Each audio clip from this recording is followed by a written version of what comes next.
balances scientific credibility with storytelling wonder. Your tone should convey 1. When Spunky was invited to a meeting in the professor's office, she didn't know what to expect. She had taken 2 classes from him, but she didn't major in genetics or even in a biological field. She was an economics postdoc, shopping for a tenured faculty position somewhere on planet Earth, preferably a place with flush toilets, clean water, and a good internet connection. It didn't ease her confusion when she arrived at the professor's office at the same time as Elyon Dewey. She knew him because everyone did. Elyon was that most tragic of personality types, the relentless extrovert with 0 social skills. However, he did happen to be a brilliant postdoc in genetics, and he had already co-published 2 journal articles with the professor. "Do you have any idea what this meeting is about?" Spunky asked Elyon. "It can't be important," said Elyon. Spunky took a moment to process this. "You reached that conclusion because an economist was invited to the meeting?" "Well," said Elyon, whose attempt to phrase things nicely was indistinguishable from condescension, "it can't be about science." "But it can be dismal," said Spunky, knowing that the reference to economics as the dismal science would sail right past oblivious Elyon. He smiled as if he understood what she had said and got the joke. She might have believed it if there hadn't been a furtiveness in his eyes. Elyon opened the door and stuck his head in. "Elyon," said the professor from inside his office, "did you forget our conversation about knocking?" Spunky was more than a little pleased to hear Elyon getting called on the carpet. She didn't hate him. She was simply glad to know that despite the professor's apparent worship of Elyon's intellect, 2 journal articles, he knew how annoying Elyon could be. "How convenient," said the professor. "You arrived together." To Spunky, this was a sign that the professor had something in mind for the 2 of them, and that meant that either Spunky would do what the professor suggested, or she would have to hie herself back to the economics department to deal with all the one-upmanship and status wars. From what she now knew about economists, if you weren't one of the handful of elite practitioners who were respected by the ivory tower faculty of the University of Chicago, then it didn't matter what you researched, discovered, or thought up. You would never actually exist in the field. The truth was that Spunky had already cut bait with the econites because she was tired of fending off the suitors who thought that because she was an economist, she would get all turned on by some grad student who told her all his plans to work in finance and make his first $100 million by the time he was 30 or 28 or whatever number sounded magical to him. None of them ever bothered to find out whether she cared about money. She was in economics after all. And it was especially offensive that not one of them ever supposed that perhaps she, also an econ PhD, would reach her first $100 million before any of them. So now she had thrown in with the professor, who had begun as a physicist of some note, then drifted into genetics when the Human Genome Project was just beginning. Now he was the beacon of interdisciplinarity, which meant he almost had to make room for a genetic economist, as Spunky once called herself, as a joke. It was the scientific equivalent of declaring herself to be homeless. And thus, as a homeless PhD, she had to come begging at the table of people with grants, until she somehow tripped and fell into tenure somewhere. Right now, the professor was the likeliest PWG in her life, so here she was, sitting beside Elyon in the professor's office, waiting to hear her doom. "I admired and appreciated Dr. Spunk's work on genetically isolated populations in the United States." "That was just her dissertation," said Elyon dismissively, as if research done for a dissertation could not possibly contain any usable results. The professor continued as if Elyon had not spoken. "I have been given a grant for a proposal I created, derived from Dr. Spunk's work. It seems only right to involve Dr. Spunk in that well-funded project. In fact, I am making her the lead postdoc." Spunky was unsurprised that in the unspeakably unfair world of academic science, she, who had conceived and executed the entire project, was now supposed to be grateful to be included in a project designed to exploit her results. She knew the game well enough by now to respond with, "Thank you," and then wonder how many more humiliating hoops she would have to jump through before somebody offered her an actual job. You left us with 11 American communities between 5,000 and 20,000 in population where the retention rate has been highest across 5 generations and with the highest rate of return. That sounds like finance, said Elyon. But in this case, said the professor, and then he gestured to Spunky to explain. This was such a delicious moment to actually get to explain something to the king of condescension himself. In this case, we're referring to natives of the community who leave for education, military, or employment, but then return before the birth of a second child, so their children remain in the community gene pool. Elyon narrowed his eyes. Surely you're not going to expect me to spend time on something as trivial as inbreeding. The verdict is in. It's bad, and we're against it. This isn't an inbreeding study, said the professor. It's something much more subtle. It'll require a GWAS. The term he pronounced GWAS was an acronym, Genome-Wide Association Study, or GWAS. Both of them knew the word well because it was the ultimate research fishing expedition. The idea was to run hundreds or thousands of complete genomes through a massive computer data search, looking for correlations of genetic markers. Such studies had helped identify some of the many markers for cystic fibrosis, and Spunky knew of dozens of GWAS projects already in progress. But they were all medical, looking for genetic factors associated with susceptibility to certain diseases. So it is inbreeding, said Elyon. So it is not inbreeding, said the professor cheerfully. Dr. Spunk, perhaps you can tell our skeptical friend what we might find in the genomes of people who live in one of your genetic isolates. Near isolates, Spunky corrected him. There are no true isolates in North America. The professor nodded and waved a hand in acquiescence. Spunky realized that this was a test. She had done the research identifying almost a dozen near isolates, communities with minimal intake of genomes originating elsewhere. But had she thought deeply about what might be discovered? She had. She proceeded to spend about 10 minutes describing things she had thought of. Finally, she reached the one that made the professor lean forward in his chair. It's possible that there's a homebody marker, one or more genes linked with a tendency to remain in the native community or return to it. A xenophobia gene, said Elyon. Absolutely not, said Spunky. This study excluded communities that have a history of persecuting move-ins, and deliberately includes several communities with a high percentage of people who left and returned. It's the returning that makes me think we might find a homebody marker, if it exists. They can't hack life in the big city, so they run home, said Elyon. With that attitude, said Spunky to the professor, how can we possibly find anything? The professor held up a hand to calm her. His attitude won't matter because he won't be meeting anybody, he said. He'll be the one doing the genome analyses. So you expect me to do data entry? Asked Elyon, as if you were being assigned to latrine duty in the dysentery ward. That will be part of your duty, said the professor, though I recommend that you use the quick and easy chip method that takes very nearly no time at all. Well, of course I'd use the... Again, the professor talked over him. Balances scientific credibility with storytelling wonder. Your tone should convey, Elyon will be available to help you take samples in large number situations, but you'll be trained in taking uncontaminated samples in one-on-one interviews, said the Professor Spunky, because people in these towns are likely to be suspicious of strangers. We sent out mailers and emails to selected people in every town you listed in your dissertation, said the professor. We're sending you to the town with the highest favorable response rate. Which is? Asked Spunky. Good Shepherd, North Carolina, said the professor. Sounds insanely religious, said Elyon. And which religion does not sound insane to you? Asked the professor. Atheism, said Elyon. So in case you're wondering why I'm keeping your contact with our subjects to a minimum, said the professor, please keep this conversation in mind. These are people from the Carolina Hill Country, the Appalachian Mountains, to be precise. Spunky was relieved that he pronounced Appalachian correctly. Appalachian, not the northern affectation Appalachian.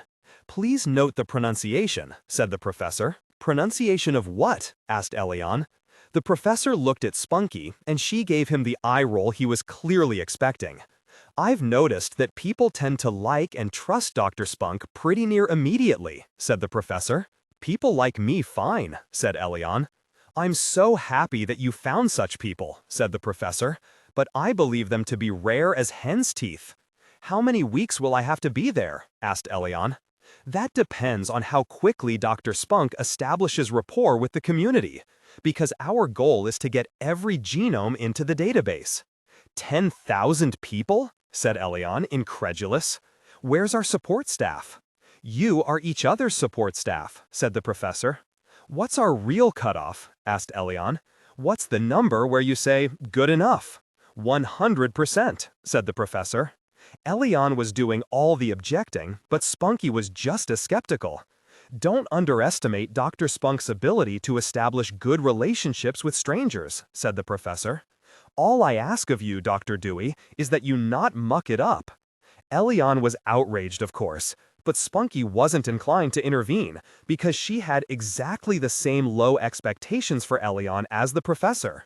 To her knowledge, Elyon had established something between a feud and a cold war between himself and half the grad students in every field in biology, not to mention the umbrage and hostility he routinely created in a shadow of loathing around himself. Yet this was the longest that Spunky had ever been in the same room with him, and she was beginning to see that while he was insufferably arrogant about his own abilities, he was easily hurt. He didn't know, apparently, that the professor routinely goaded everybody, in the firm belief, often stated, that people don't do their best work without serious quantities of competitiveness and adrenaline, which were most cheaply produced by anger, resentment, and fear. You don't have to do this, of course, either of you, said the professor, which was his way of making sure they understood that they did have to do it. And from what I've heard about Good Shepherd, it will help you both greatly if you arrive there with a lot of Christmas spirit. Elyon looked at him as if he were insane. I'm a Jew, said Elyon. I don't even have Chanukah spirit.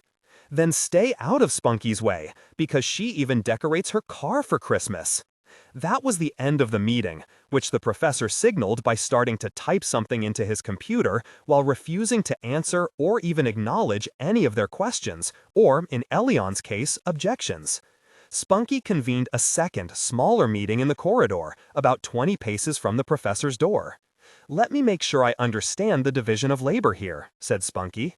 I do all the science and you do all the selling, said Elyon. It's my job to persuade people not only to let us take swabs and spit, but also to fill out long and detailed questionnaires on medical matters, which will be easy enough, and also on personal matters, like why they moved out and back in, or why they think so many grown-up children stay in Good Shepherd to raise their own families. If that's multiple choice, will their all lackwits be one of the options? Asked Elyon. Yes, said Spunky. But that one will be hidden away in their average high school grade point average. They'll lie, said Elyon. No, Elyon, you would lie because you pride yourself on the near perfection of your grade since kindergarten. But because most actual humans don't care, my guess is that almost none of them will actually remember, which is why I'll ask them for permission to access their school records. This is a Russian doll of endlessly nesting research into the lives of people who were chosen for their lack of ambition and achievement. That positive attitude of yours is going to carry us right through this, said Spunky. Well, you write your questionnaires, and I'll find out what equipment I can bring with me to analyze the samples once you get them. I will indeed write the questionnaires, which you will read carefully to make sure they're clear and apt for our purpose. And you will physically take all the easy samples, the people who don't need persuasion to be part of the study. The scut work, you mean? Said Elyon. Yes, said Spunky, because this is not one of those high school team projects where one person does all the work, but everybody takes the credit. I know, said Elyon. I'll be doing all the science, while you'll be going out and making friends like a supercharged elf. You do understand the concept of irony, don't you, Elyon? You do know that the professor was teasing me exactly the way he was teasing you. He wasn't teasing me, said Elyon. He was torturing me. And how exactly did you decorate your car for Christmas? Last year, I lent my car to Rajam while hers was in the shop, and she let her boyfriend drive it when they were out on a date. He was drunker than they knew and drove them through the Christmas decorations on the lawn of the house next door to the professor's. My car ended up festooned with a combination of Santa, wise men, Rudolph, and the baby Jesus, along with strings and balls of little twinkly lights, which had their own batteries, so my car looked quite festive when it was towed to the garage. Dozens of people, including the professor, texted me pictures of the car and then posted those and other pictures on Facebook. Elyon looked at her with a blank expression, saying nothing for several seconds. Then he said, "Was Rajam all right?" She and her boyfriend walked away without injury. Apparently, a lawn ornament of the baby Jesus is a very forgiving thing to crash into. Elyon nodded. When we moved to Good Shepherd, a town that lives like a stinking blister on the ass of North Carolina, we are not sharing either an apartment or a car. True, said Spunky. You will have an apartment large enough to hold all your equipment and computers, while I rent a cubbyhole somewhere. And I will have a car so I can range all over the town, while you will be close enough to everything you need to do that you can walk. If you get a car, then you get whatever the budget will justify. If you don't like my decisions, by all means get me kicked off this project from hell. If I tried that, he wouldn't fire you. He'd fire me. Elyon, said Spunky, twice in this conversation have you given me grounds for hope. It was unintentional, said Elyon. First, when I told you about how Rajam's boyfriend trashed my car, you actually asked me if Rajam was hurt or not. Elyon looked at her blankly. And the other grounds for hope is this. You recognized that if you tried to get me fired, you'd be the one they'd drop. Both of these show that you have some measure of understanding of the behavior of other human beings. Elyon nodded slowly. I see. You think those are both good things? I think they suggest that you have some amount of empathy.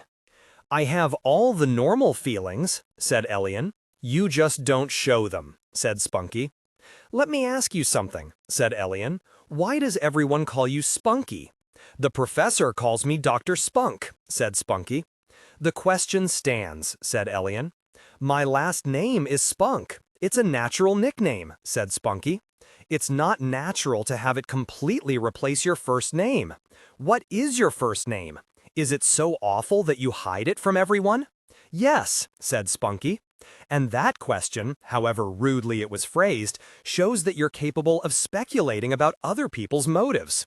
These are all very good signs. Name? Asked Elyon. If I have your solemn oath that you will never divulge it to anyone in Good Shepherd, North Carolina. I so swear, said Elyon. Or on the internet, or any social media, or by text or telephone. You seem to think I have some sort of presence on social media, and that I have someone in my life that I could tell your terrible secret to. My name is Delilah, Spunk, said Spunky. A couple of beats while Elyon thought this through. A Bible name, he said. Spunky nodded. The woman who seduced Samson and then betrayed him to her real lover, who was apparently a barber. Spunky nodded again. Nobody names their daughter Delilah. Who looks at a baby and thinks, this little girl is going to grow up to seduce men and betray them? My mother and father were just getting religion when I was born. Mother wanted me to have a Bible name, so she picked Delilah out of a list of women of the Bible. It wasn't till she was deeply involved in a Southern Baptist church that somebody who had actually read the Bible told her the Samson story and asked her why she thought Delilah would be an appropriate figure for her daughter to emulate, thus confirming my belief that all religious people are loons. Including my own very orthodox family, by the way, said Elyon. My mother isn't a loon, she was simply naive. No, Dr. Spunk. Knowing who Delilah was is what marks you as naive. You knew? Said Spunky. Elyon simply regarded her without answering. Was there irony somewhere in your comment? Asked Spunky. An explanation of irony is even more pathetic than explaining a joke, said Elyon. Are you somewhere on the autism spectrum? Asked Spunky. Flat affect, off-the-charts smartiness, but no practical awareness at all of other people's feelings and responses to your words and actions? I have often wished I had savant capabilities, but lacking them, I've trained my mind into a fine-tuned engine of discovery and memory, said Elyon. And I'm always aware of other people's feelings and responses to my words and actions. I just don't care. Until we're ready to take up residence in Good Shepherd, let's meet every week at this time, since obviously both of us are free. And these meetings will be instead of something convenient, like sending emails to each other? I don't believe you will ever read an email from me, let alone reply, said Spunky. Who did you hear that from? Asked Elyon. An old girlfriend? You've had a girlfriend? Asked Spunky. That's the kind of irony that I employ in order to entertain myself, said Elyon. Then he walked away. Spunky's first thought was that maybe if she just did nothing, the whole project would go away.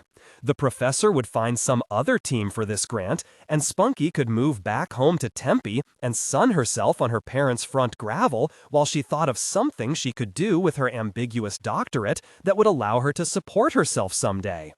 But Spunky immediately realized that she could never do that.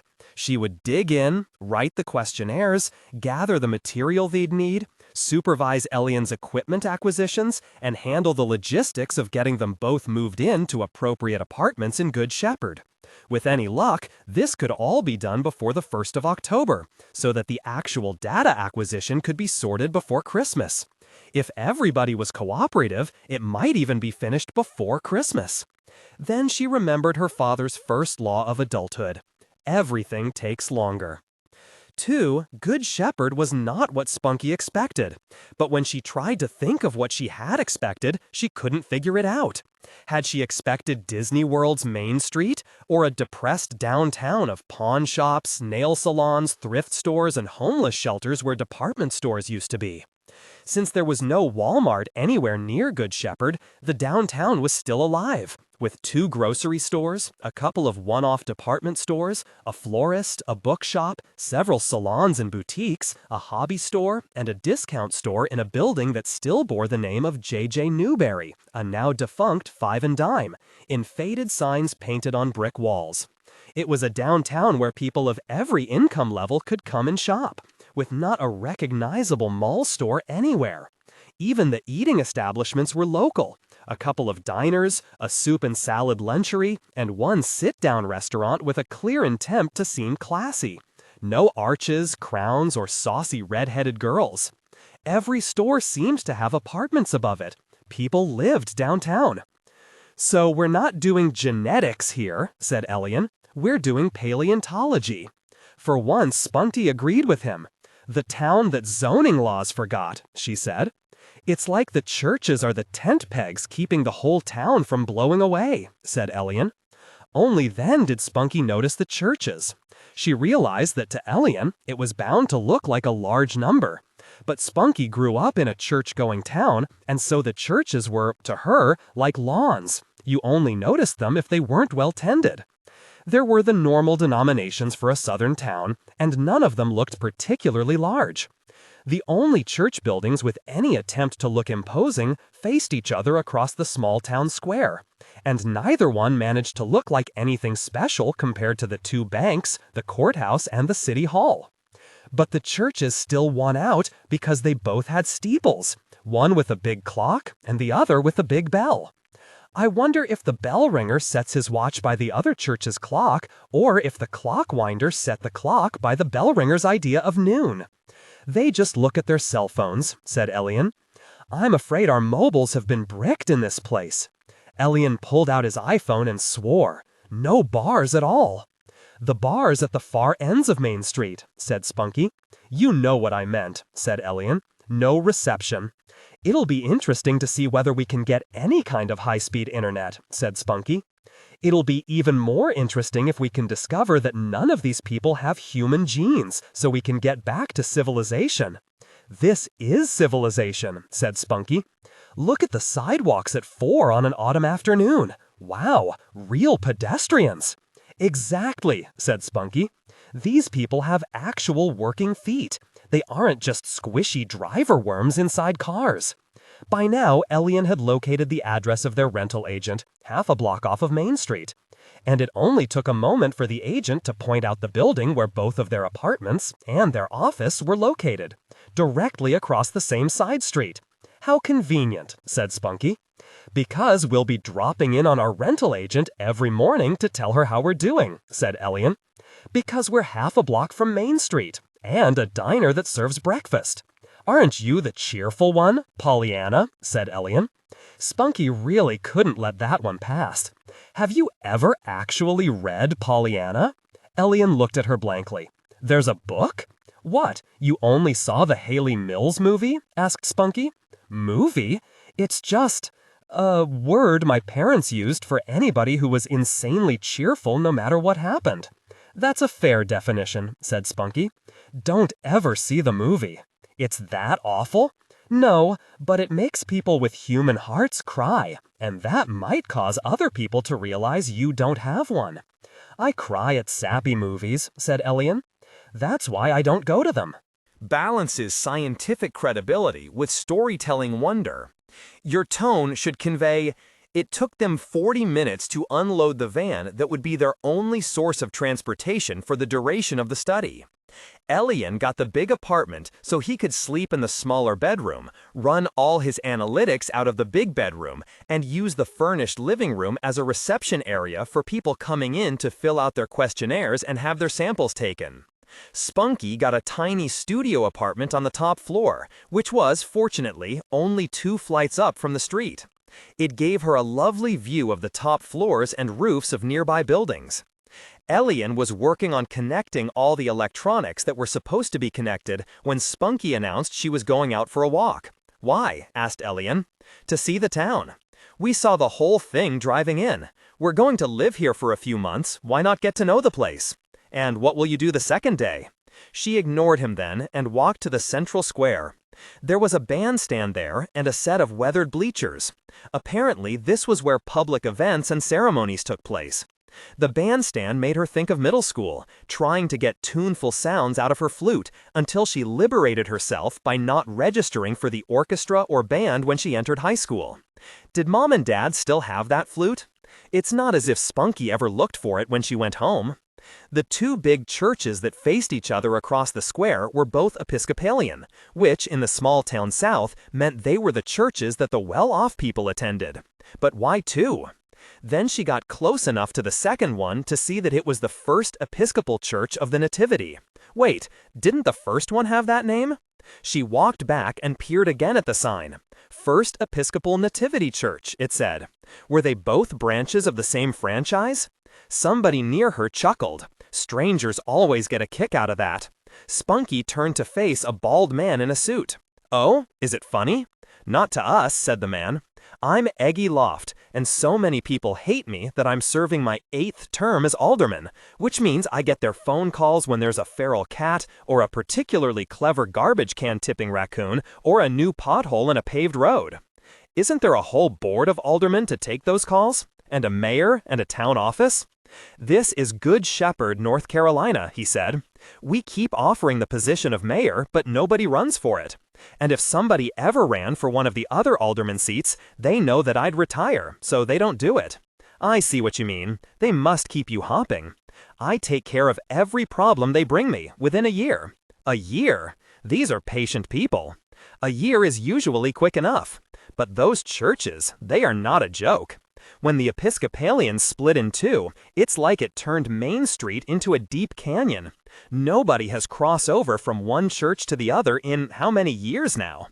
Old Dan and Bubby McCougal are 87 this year, so yes ma'am, the Episcopalians are divided in half for nearly a century. But the churches have the same name, said Spunky. Neither one would give up the nativity name, said Eggy. That would be like conceding the other side was right. Right about what? Exactly my point, said Eggy. I bet you're Dr. Spunk, here to find out just how inbred our town is. That is not at all our purpose, Eggy, said Spunky cheerfully, and I hope you'll call me Spunky. I hate Spunk, said Eggy, with so much scorn and fervor that Spunky was taken aback. She couldn't answer. I suppose you get that all the time, said Eggy. I've never run into anti-Spunk prejudice until this moment, said Spunky. First episode of the Mary Tyler Moore Show, he said. Lou Grant tells Mary that she's got a lot of spunk, and she starts to thank him, and he says, I hate spunk. Then he laughed. At a 50-year-old TV show? I've never seen it, said Spunky. Obviously, or you'd be laughing too. It's one of the great moments in television history, right up there with, "As God is my witness, I thought turkeys could fly." Spunky had to shake her head. "I guess you weren't watching television in 1978, said Eggy. "If you believe in reincarnation, maybe I was," said Spunky. "And you aren't old enough either. You caught me. Born in 1983. But my father loved telling that one. WKRP in Cincinnati was his favorite show. He never watched Cheers because he didn't hold with drinking. Had no problem with cleavage, though. When Lonnie Anderson was on the screen, you couldn't look at anything else. So you were born a decade before me, but you grew up in an earlier decade." "That's it," said Eggy, chuckling. "And he always quoted Lou Grant's Spunk line because he knew I'd meet you someday." It was her turn to chuckle. Then he cocked his head and asked a question. "How come you don't use your first name? Spunky seems to be a nickname from your last name." "My first name is Delilah," said Spunky, "which is only one tiny step better than Jezebel." Eggy nodded wisely. "My given name is Egbert," he said. "But of course you assume the spelling is Egbert. It isn't? My father went to college for a little while, so I was named Ecgberh, King of Wessex in the early 800s. He was the first Saxon king to be recognized as the king of all England, very famous, at least until the Normans arrived. I remember hearing all about King Egbert in No Class Offered Anywhere Ever, said Spunky. Hence, I go by Eggy. It takes a formidable name to make Eggy preferable, said Spunky. I couldn't very well call myself Lofty, he said, so my last name was useless. Yes, sir, said Spunky. Eggy wins. They told me you were walking around looking lost, said Eggy, so I came out to explain the churches to you. Did you think that was an explanation? Asked Spunky. I'm quite sure it was an explanation. Remember that it happened about 50 years before I was born. I have already told you exactly everything that I know. There was one church, and then there was two, and they've been fighting like Christians ever since. Fighting? No guns, no knives, no ambushes, said Eggy. That's Kentucky or Bosnia or West Virginia. Here, we just choose up sides and never, never, never regard the other side as fully Christian or their pageant as the real nativity play. The fact that he was shaking his head made it clear he thought it was at least a little bit crazy. Can't people just go to both? Asked Spunky. You can because you're an outsider, said Eggy. Only you can't because they begin and end at the exact same moment on opposite sides of the square. And each one faces toward their own church, so their backs are to each other. I can't believe you didn't know about the dueling pageants of Good Shepherd. Never heard of it. Then why in heck did you decide to come here? That's the only thing that's even close to famous about this town. You mean, besides having only one alderman and no mayor? Why pay for more government and waste time on more meetings than you need? He asked. Very sensible. Why pay to put on one more pageant than you? Oh, Dr. Spunk, we need those pageants. Else half the Episcopalians would leave town in a huff, and the other half would regard it as beneficial ethnic cleansing. With a grin and a jaunty wave, Eggy Loft, alderman, turned away and walked back to the city hall. Spunky's immediate response was a desire to hurry back and tell Elyon about this weird holy war. Then she remembered that he was, after all, Elyon, so she headed for the nearest of the diners and began her exploration of the short order menu. 3. Spunky didn't really think of herself as good at meeting people because approaching strangers made her crazy with worry. But once she was actually speaking to the person, the adrenaline kicked in and her brain was able to come up with a stream of very useful ad-libbed questions while noticing every fact about the person that she could ascertain. Balances scientific credibility with storytelling wonder. Your tone should convey, because she excitedly asked rather charming questions and then listened intently to the answers, people considered her a superb conversationalist. She used to protest, but I don't actually contribute anything to the conversation. Most people, being unobservant, replied, of course you do. The professor, however, merely smirked and said, what do you think people want good conversations to be? They don't want your contribution, they want your raptly listening face, your responsive face, your inquiring face, and the only sound they want from you is a stream of polite burbles to indicate that you're still listening. Spunky knew quite well that it was this talent of hers, which she still didn't really believe she had, that had prompted the professor to partner her with a socially unskilled science and numbers guy. Elyon would do his job and leave Spunky to win people over to the project. But 10,000 people, that was just insane. Elyon calculated the numbers. If you work 8-hour days and we allow 15 minutes for each interview, which is absurdly low, and 15 minutes of travel time between interviews, and then we allow an hour a day to set up the interviews, it will take more than 18,000 days. And even with no days off, that's almost 52 years. You could help, said Spunky. Elyon rolled his eyes, proving that he really had been a teenager once, and said, "Only if we want to be ridden out of town on a rail." "Oh, come on, you wouldn't be that bad at it," she said. "The manager of that breakfast place asked me to stop coming in because the waitresses were complaining. Don't you tip? Bigger and bigger tips every day." "I can't imagine you making passes at them," said Spunky. "I'm not sure if I should be proud or offended that you can't even imagine me making a pass, but no, I don't." "So how did you offend them?" Elyon shook his head. "If I knew, I would have stopped." But Spunky already knew. It was the punctilious way that Elyon gave detailed orders and then quizzed waiters, and everybody else, to see if they really understood his instructions.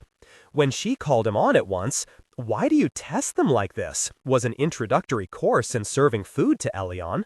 His reply was, "Because that's what it is."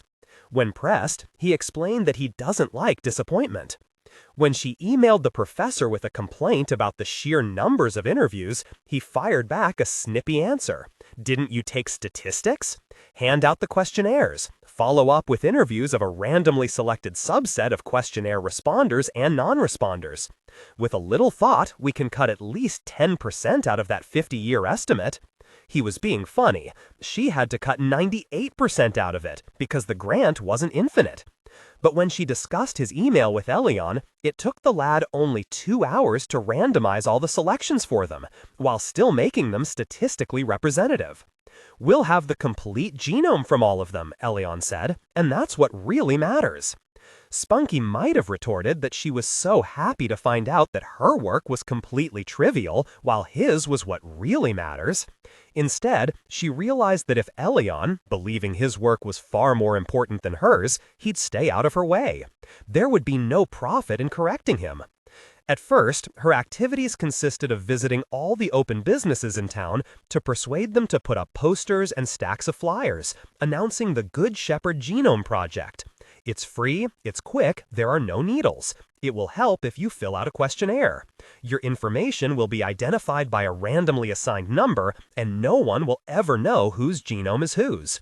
Insurance companies will not be notified of any health information found. Children and babies are as important to the study as adults of every age. If you can't come to the GSGP clinic, email me and I'll come visit. Signed, Dr. Spunk. She had a nice way with design, so it was all arranged on the page in a completely readable form, and her manner of writing it was folksy and warm. But she quickly learned that the most important thing she did was converse with store employees until they liked her. Then, when she was gone, they'd talk about what a lovely person Dr. Spunk was, and how easy she was to talk to, and how trustworthy she seemed. If she said no needles, there wouldn't be needles. If she said their names would be held back and the results wouldn't be shared with anybody, then it would be true. She had to replenish the stacks of flyers several times, and by mid-November, they had almost 5,000 samples. Of course, Elyon could only process them at a finite rate, but it was pretty quick, and he was up to 3,000 genome records analyzed. Spunky had conducted about 100 interviews, if you were generous about the definition of interview. But there were almost as many questionnaires turned in as DNA samples, though many of them stuck to the health-related questions only. Biographical information usually started strong and then petered out when she got to the none of your damn business questions like, have you ever moved away from Good Shepherd for more than a month? Why did you return? Maybe a lot of people felt as Elyon had assumed, that when they moved back to Good Shepherd, it was a sign of personal failure in the outside world. but the non-responders on the biographical questions outnumbered the responders by a wide margin. They couldn't all have failed.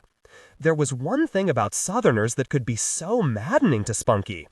The way a Southerner says yes is, "Why, that's such a wonderful idea. I'll absolutely fill out the whole questionnaire." The way a Southerner says no is, "Why, that's such a wonderful idea. I'll absolutely fill out the whole questionnaire." The only way you can tell the difference is to wait and see what they actually do. Elyon was perfectly happy because he was racking up good numbers in his portion of the project, while she was falling short in hers. It didn't dawn on him that the fact that the people in this hamlet showed up at the clinic in such high numbers was completely owing to her wooing of shopkeepers and clerks. Nor did he notice that his job was completely mechanical and quick, while hers required insight and responsiveness and observation and empathy and warmth and humor and verbal ability at a level that he couldn't recognize, let alone carry out. Unfortunately, she was as blind to her contribution to Elyon's success as he was. She thought her interviews all went well, and when she was there in person in their parlors, she couldn't think of them as living rooms when so many of them looked like they were straight out of the set of Gone with the Wind. They would tell her stuff she would never have dared to ask on the questionnaire. In fact, she rarely had to ask anything that might be construed as prying, because when she simply listened raptly as they talked, they would ramble into stories that were so personal and even confessional that she could hardly believe they would tell them to a complete stranger. But by then, she wasn't a complete stranger. She was a deeply interested friend. There were no 15-minute interviews. It took that long just to get past the iced tea and the homemade rolls and the pralines, which apparently made the trip up from New Orleans to this mountain village on a regular basis. If you just discipline yourself and keep them on topic, you could do the interviews in 15 minutes, Elyon said more than once. If I ever did an actual on-topic 15-minute interview, that would be my last interview, because word would spread. Word that when Dr. Spunky comes over, she leaves within 15 minutes? That would make you way more popular. Spunky didn't bother to argue. Understanding how to get people talking was something Elyon didn't even want to learn. Balances scientific credibility with storytelling wonder. Your tone should convey, but as Thanksgiving approached, Spunky found that Elyon was getting fewer and fewer visitors to the clinic. It looked as if they might top out somewhere under 6,000 samples and 2,000 complete questionnaires. Spunky still had a few weeks' worth of interviews lined up, but over the Thanksgiving weekend, though she had several invitations to dinner, nobody would commit to the time it took for an interview. Determined to work, and imagining that Thanksgiving dinner probably meant the whole day, she declined the invitations. In frustration, Spunky made her way to the town hall to have a chat with the only expert on Good Shepherd that she knew. Eggy didn't have an office with his name on it. As far as Spunky could see, the town hall was a museum of Good Shepherd history. Walls in every room seemed to have themes. The volunteer firefighters wall, the constabulary wall, the town doctor's wall, the plumber's wall. They had pictures of people dating back to the first cameras that came into town, it seemed, and on up to a few that were dated last year. Then there was the town government wall. Mayors, aldermen, individually and in groups, with a few framed newspaper stories. But there was no photo more recent than 10 years before, and no picture of Eggy at all. "I just don't like how I look in pictures," said Eggy, who had apparently sensed that someone else was breathing the air in the building and came to identify the intruder. "I don't understand people who don't like their pictures taken," said Spunky. "If you can go out in public wearing your face, then how can it bother you for somebody to take a picture of that face?"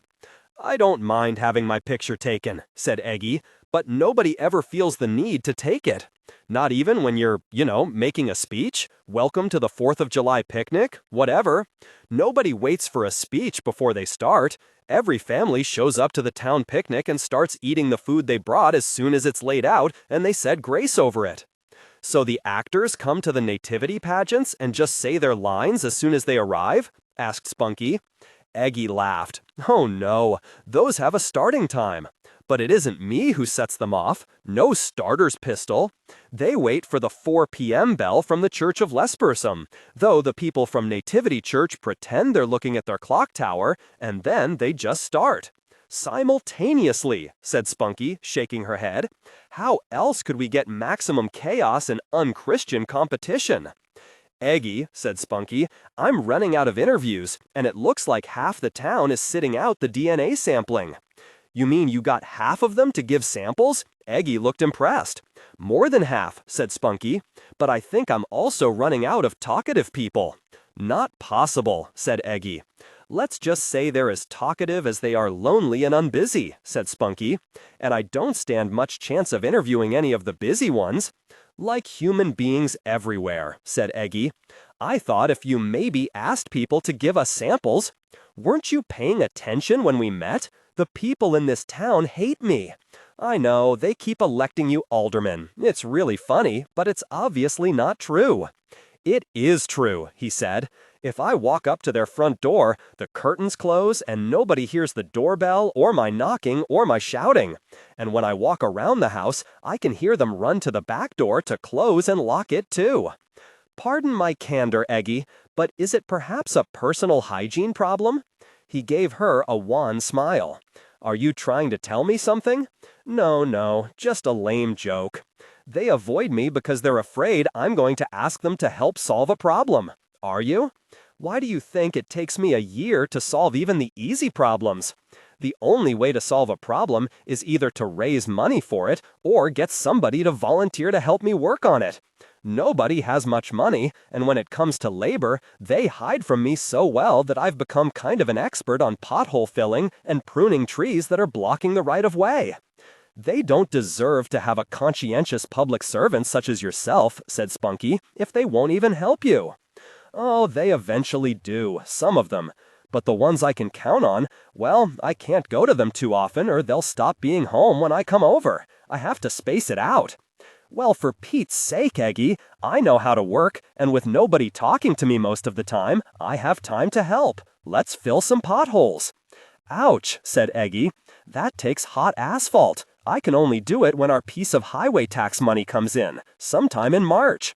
So people have to drive on rough roads all winter? Everybody knows where the potholes are by winter, and they drive around them and yell at me whenever they see me. It was sweet of you to offer, though. You must have other problems to solve. Tree pruning. I wield a mean lopper, and I've used pole pruners and pruning saws and chainsaws in my time. Never had a branch fall on my head, or anybody else's. Is that a sign of good aim or bad? The only person I know who needs a branch dropped on his head now and then is doing genome analyses in his apartment. Dr. Spunk, said Eggy, I'll take you up on your offer to help. And while we're working together on putting the fence back up around the cemetery by the highway, a favorite target of drunk drivers, I'm afraid, I'll let you interview me just to set an example for the others. That actually sounds rather fun. How are you with heights? He asked. How tall is that cemetery fence? She asked. The next job is putting up the Christmas lights on the town hall and setting up the Christmas display in the square. Spunky showed her surprise. Good Shepherd still puts up official town Christmas decorations?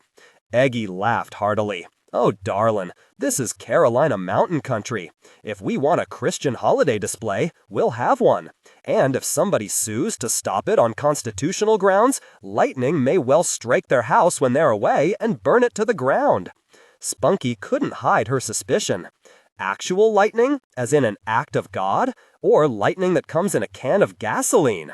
I don't approve of it, Dr. Spunk, said Eggy, and it's never happened here because we have a first-rate volunteer fire department and we've never had a priggish, litigious, anti-Christian fool move into Good Shepherd.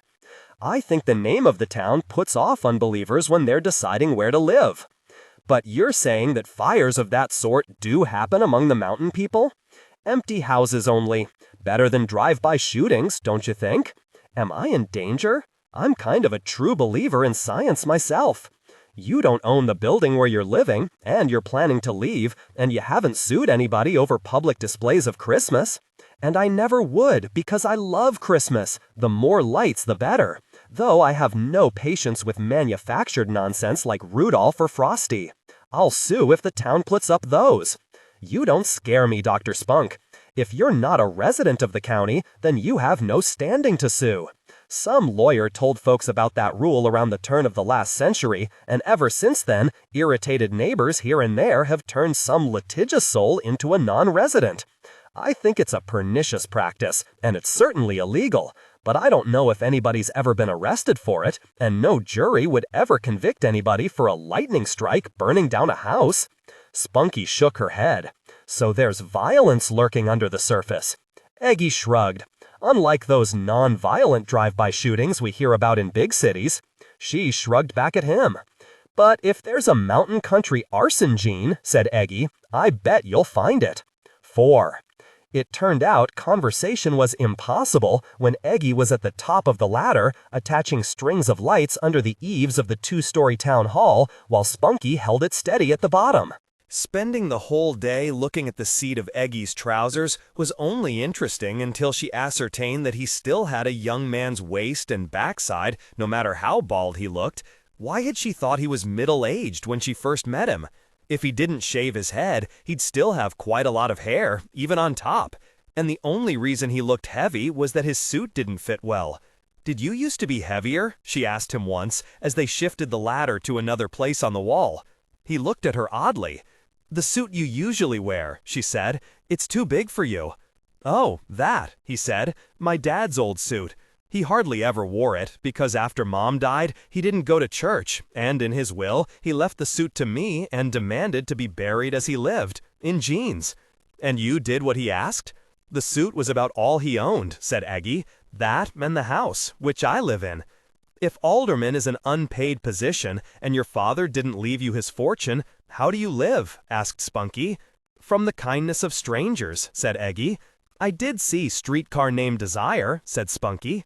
"True answer now?"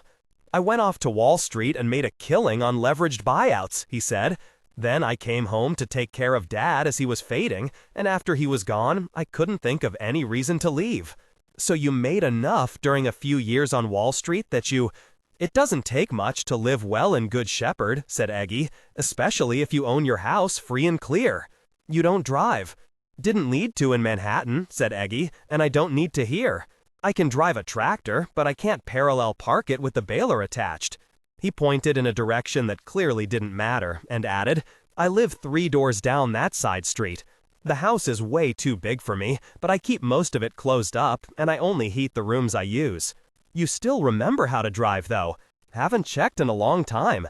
"Don't you ever go anywhere?" "I'm going constantly, on foot. Why get in a car to get from one part of Good Shepherd to any other part? If everybody did that, pretty soon we'd have to tear down some perfectly good buildings in order to make a parking lot.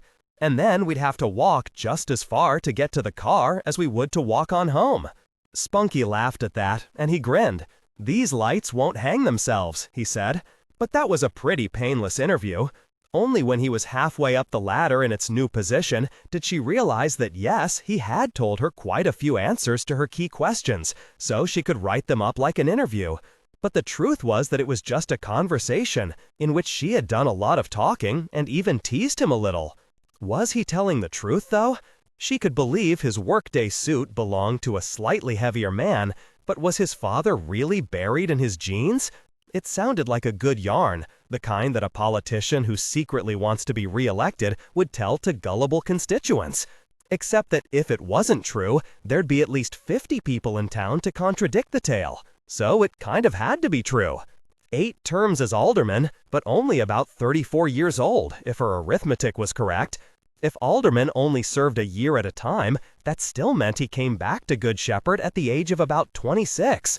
How long was he on Wall Street, if that part was even true? Did he even have time to go to college first? Surely you had to have a college degree to get hired by a Wall Street firm. And what kind of firm even does leveraged buyouts? Was he an investment banker, giving loans to companies looking to do the buyouts? Or was he working with his own funds to provide the financing? Or was it first one, then the other? How do you even get started in that business, unless you get recruited out of college? So was he some kind of business school wizard? Had he gone to a highly recruited school?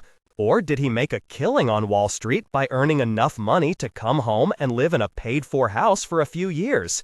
How much money would it take to live here? The cost of living for Elyon and Spunky sure wasn't depleting the grant very fast. If she removed the cost of rent and figured out only her costs, a single person could live in Good Shepherd for only a few thousand a year. And that included a few splurges now and then, like a train trip to the big city. Asheville? Hickory? Lenore? No, the only train that came through town was a Norfolk Southern freight line.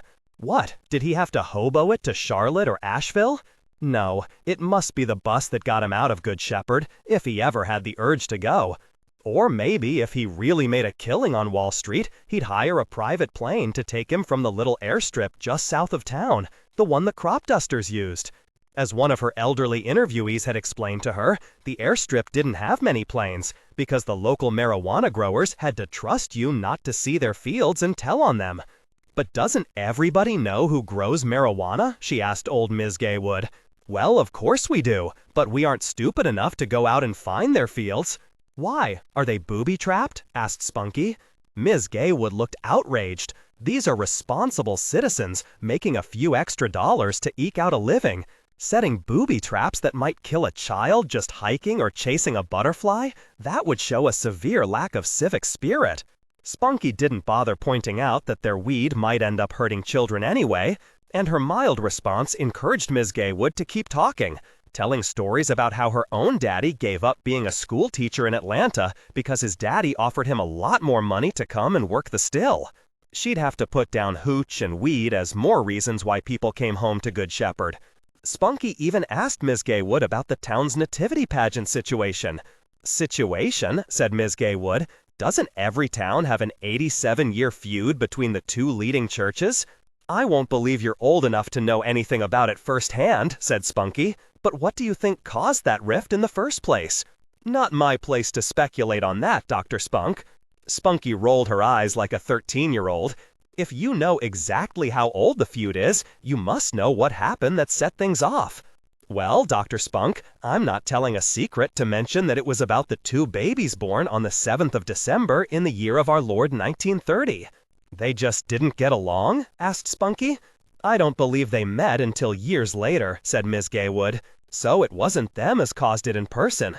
It was the fact that the custom was to use the most recently born baby boy in the congregation, provided the baby was in good enough health to withstand the chilly weather. Nobody could figure out which one was more recently born? Asked Spunky. Everybody knew, but the younger one had breathing problems, and he got a very bumpy trip to Mission Hospital in Asheville. Half the congregation believed firmly that this baby would be blessed and healed in plenty of time to take his rightful place in the nativity. The other half thought it was near criminal to imagine putting a child with weak lungs out in the weather, so the very slightly older boy should have the part. That sounds pretty reasonable to me, said Spunky. Then you're one of those apostate heretical nativity churchers, said Ms. Gaywood with a wry smile. And if I say that the younger one deserved a chance to get better, especially if prayer could hasten his healing, asked Spunky, then I'd say you're one of those heretical apostates in the church of, said Ms. Gaywood, and now she was grinning. In other words, a plague on both their houses. I wish no ill on anyone, said Ms. Gaywood, but isn't 87 years long enough to forget about a ridiculous grudge? Shouldn't somebody have made the walk across the square to reunite what used to be a perfectly happy Episcopalian congregation? What about you? Asked Spunky. Balances scientific credibility with storytelling wonder. Nobody gives a rat's tail what I think or what I do, said Ms. Gaywood. I could walk back and forth between the churches for 2 weeks, buck naked, and not a soul would care about my protest. You're still an attractive woman, Ms. Gaywood, said Spunky. I think you'd be a major distraction to a lot of Christian men, so they'd have to arrest you. Now I'm tempted. They had a good laugh, and Spunky went back to town. That interview with Ms. Gaywood was one of her best, and also one of the last before Spunky helped Eggy light the town hall. She completed a lot of his interview in the process, and her next few interview visits with strangers showed her just how small this town really was. "Saw you helping Eggy with the lights," said every one of them. "Had nothing better to do," she answered. And I interviewed him just like I'm interviewing you. But you ain't putting up lights while we're talking, said sharp-tongued Ms. Illamorgood. Well, if you want me to, said Spunky, if you provide the lights. And it was Ms. Illa who first said what a lot of folks must be thinking. He's sweet on you? You sweet on him? It didn't even take her a second to know she was talking about Eggy. He's just about won my vote in the next election, Spunky answered. He doesn't want your vote, said Ms. Illa. He wants you to run against him. Or run unopposed for another seat, so he can quit. He's told that to everybody? Asked Spunky. I thought I was special. He didn't have to tell us, we all knew. Laziest boy ever born in this town. Never does a lick of paying work. I don't know how he lives, less he gets nice old widow ladies to cook him dinner. Do you cook him dinner? Asked Spunky. Hell no, said Ms. Illa. I'm old, and I'm a widow, but I'm not nice, and don't you go telling nobody that I am. As Spunky was trying to work her way to the end of the conversation, Ms. Illa said, If you ain't sweet on him yet, or him on you, you're bound to be by Christmas. And why is that? Asked Spunky. I get the Hallmark Channel by satellite, said Ms. Illa. I know how it works, especially at Christmas. I'm pretty sure those movies are fictional, said Spunky. I don't think there's some natural law they've tapped into. I think that's the only really foolish thing you've said here in my house, said Ms. Illa. I really ought to make you put up lights for me and buy them yourself for saying something so foolish. It's plain that both of you is as lonely as an orphaned possum, and you're both tolerably good-looking, and I think you're sturdy enough to bear him a couple of sprats. And even if you can't cook, he's got enough money in his stash to hire you some neighbor girl to come in and cook every day but Sunday. Spunky concluded from this that Ms. Illa had already made the same speech to other people, or heard it from them, so the imaginary romance between her and Eggy must be the talk of the whole town. Well, if it made people want to meet her and talk to her, so much the better. They'd find out it wasn't true when she left town and headed back to the university, and Eggy stayed in Good Shepherd. It was only when she helped Eggy put together the stage for the Church of Ov's pageant that the gossip finally got to her. Spunky found herself thinking, what if Eggy and I switched from helping each other to loving each other? Could she stand to live in a town this small, with all this gossip, and 2 Christian churches that feuded over the baby Jesus for 87 years? And why was she even imagining a life in Good Shepherd? Was she, in fact, developing feelings for Eggy? Well, yes, but they were feelings of admiration and respect. Those were not inconsistent with love, but they were not feelings of rapture and glory, which is about what it would take to get her to give up her career as a scientist or scholar, or whatever she was, in order to live in Good Shepherd and spawn a contender for the baby Jesus part every couple of years. Plus, if she lived here, she'd have to pick a church. On that day, building the stage for the Church of's, she asked one of the other workers, a young man named Gilbert, what church he went to. Repentance Baptist, he said. Oh, she said. What side are the Baptists on? Side? He asked. Then he saw her looking at the 2 stages being built at exactly the same time, facing opposite directions. Oh, this is an Episcopal thing. The rest of us just attend whichever pageant we feel like. A boy's got his heart set on a pageant angel. He's going to watch her show. Nobody keeps a tally. The Episcopalians don't care what Baptists do or Pentecostals. We might as well be Muslims for all they care. You ever lived somewhere else besides Good Shepherd? He grinned at her. If I wanted to be interviewed, I would have made an appointment. You must be getting desperate. I am, and you're a nice guy, so why not just answer a simple, forthright question? Because I spent my whole time in high school bragging like a fool on what I'll do when I made the NFL, and then I didn't get accepted at any college with a football program, so here I still am. There's other ways out of town than an athletic scholarship, said Spunky. Well, I'm overdue for them to come along with a Genius Grant or Publishers Clearinghouse, but they keep not seeing my house number in the dark. And Spunky had herself another interview, because once he started talking, there was no getting that Baptist boy to clam up again. 5. It's not as if Eggy hadn't heard the same rumors about the 2 of them. In fact, being a local boy that everybody loved, he was bound to get teased about it, and Spunky figured that he must be getting pretty tired of having her around. He made a joke about it the day they took down the Welcome to Good Shepherd sign from the east end of town, so Mac Wine, who originally painted it, could fix up the picture of the Good Shepherd he had copied from a print by Del Parson that Ms. Illa owned. He couldn't go out and repaint it in place because it was cold in early December and he was old and well along with dying of something that he wouldn't talk about. So they had to bring the sign to him. As they were unscrewing the sign from the posts, Eggy said, "I've got to get to the big city pretty soon, because if I don't kneel down and offer you a big fat diamond ring on Christmas Eve, folks are going to be so mad at me they'll write me in as mayor." "So you think we're in a Hallmark Christmas movie too?" asked Spunky.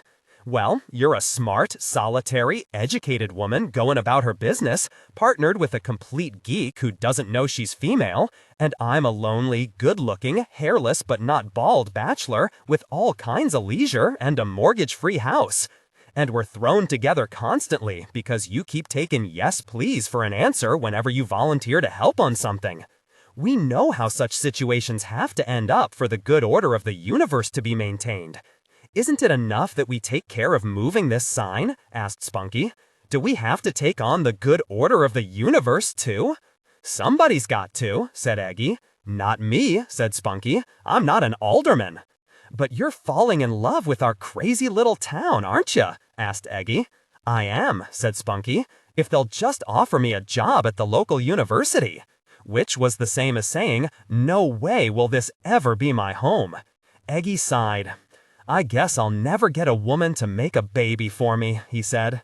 "Well, if you'd stop shaving your head and let the hair grow in, maybe you'd have a chance with one of these buxom nubile country girls. The way they see it, I'm halfway through my life already. Too old to scamper about with them, but too young for them to count on me dying and leaving them my fortune while they're still young enough to remarry and have somebody else's babies." "Now that doesn't sound like a Hallmark movie," said Spunky. "Yeah," said Eggy, "more like Jane Austen or Oscar Wilde." "You did go to college," said Spunky. Balances scientific credibility with storytelling wonder. Your tone should convey, "I did, but I read Austen from my mother's bookshelves, and I saw importance of being earnest at 3 different universities when I was growing up because it was worth a bus ride to her, since Mama didn't calculate to raise no idiots." Your mother did not talk like that. She did when she said she didn't calculate to raise no idiots. "Save yourself a bus trip, my friend," she said to Eggy. "You are not to propose to me in a public place, because if anybody is so arrogant as to propose to me in public without knowing the answer in advance, the answer will be no, with a glass of whatever liquid is at hand thrown in his face. The glass itself, or just the liquid contents thereof? It depends on how sure he seems to be that I'll say yes, so my native confidence will work against me." He looked very crestfallen, and for a moment it occurred to Spunky that maybe he was only pretending to be joking, and in fact, this conversation might have been designed to see if the idea of such a proposal might be at least a little intriguing to her. It wasn't, and pitying somebody for their disappointment would be a truly terrible reason to throw over all her plans and dreams in order to live in a town so small it didn't even have a mayor, just so she could bear a kind, hard-working, but unambitious husband a passel of young bumpkins. Then again, he had made a killing on Wall Street before he was 26. Did you still need ambition after that? She wondered how many zeros there were in a Wall Street killing. She thought about Elizabeth Bennet teasing her sister Jane by saying that she really fell in love with Darcy when she got her tour of Pemberley. It was about time she got a look inside Eggy's paid-for house, wasn't it? 6. But when Eggy took her by the elbow, instead of letting her help with setting up the back wall of the Nativity Church stage, it was not to give her a tour of his fine domicile. Instead, he explained that it was about time she got her interview with each of the 2 big babies who had caused all the problems by being born within a few hours of each other on December 7th in 1930. 11 years before Pearl Harbor took that date away from them forever, said Eggy. Old Dan, whose last name nobody used but it was Lacquer, had never married and so had no relatives. He lived in a converted carriage house behind the big house he grew up in, which he now rented out to a young family who were related to him in some distant cousinly way. I wondered when the hell you was gonna come and stick my tonsils till I gag up some DNA, Old Dan said, greeting them at the door. I won't come near your tonsils, sir, said Spunky. I have better aim than that. And besides, I doubt you have tonsils, because when you were young, they were taking out everybody's tonsils. What? They've stopped? Asked Old Dan. Well, the number of tonsillectomies has dropped from almost 1.5 million per year back in the 1950s to a sixth of that number now. Now don't tell me you know how many of every kind of operation gets performed every year, said Old Dan. I had strep throat and swollen tonsils just over a year ago, and those were the statistics the doctor recited to me as he explained that no, he had no intention of taking out my tonsils. Well, I want mine back, so I'm complete on resurrection morning. The exact number of tonsil transplants performed every year is 0, and that number has never changed, said Spunky. I studied statistics in college, so I know. Sending girls to college, Old Dan muttered. Where will it end? It was Eggy who answered. It better end pretty quick, because none of these college girls is dumb enough to marry an old bachelor like me. Me too, just the same, said Old Dan. It's been a dang lonely life. But at least I've never had a serious income, so I always had do-gooders calling on me to bring me charitable suppers. That's the best part about being one of the baby Jesuses. The Church of Kant can't very well let me starve to death.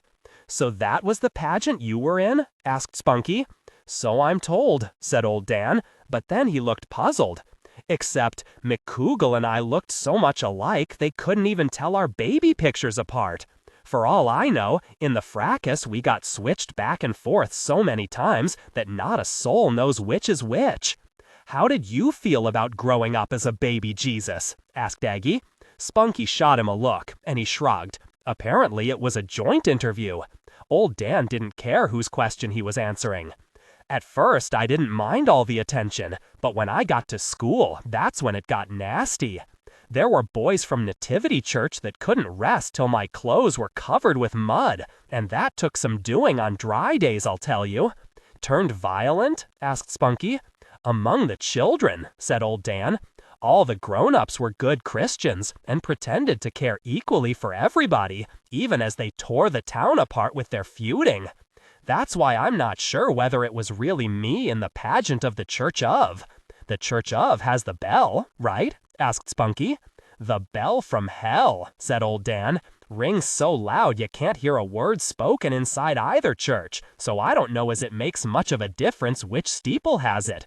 But I hope that's not what you came to ask me about, because I've answered all the questions so many times, I thought about writing up a pamphlet of my answers.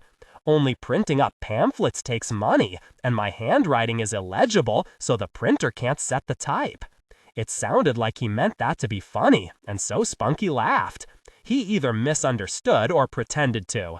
Illegible means nobody can read it. Though I never met a soul as called it ledging, so why not just say unreadable?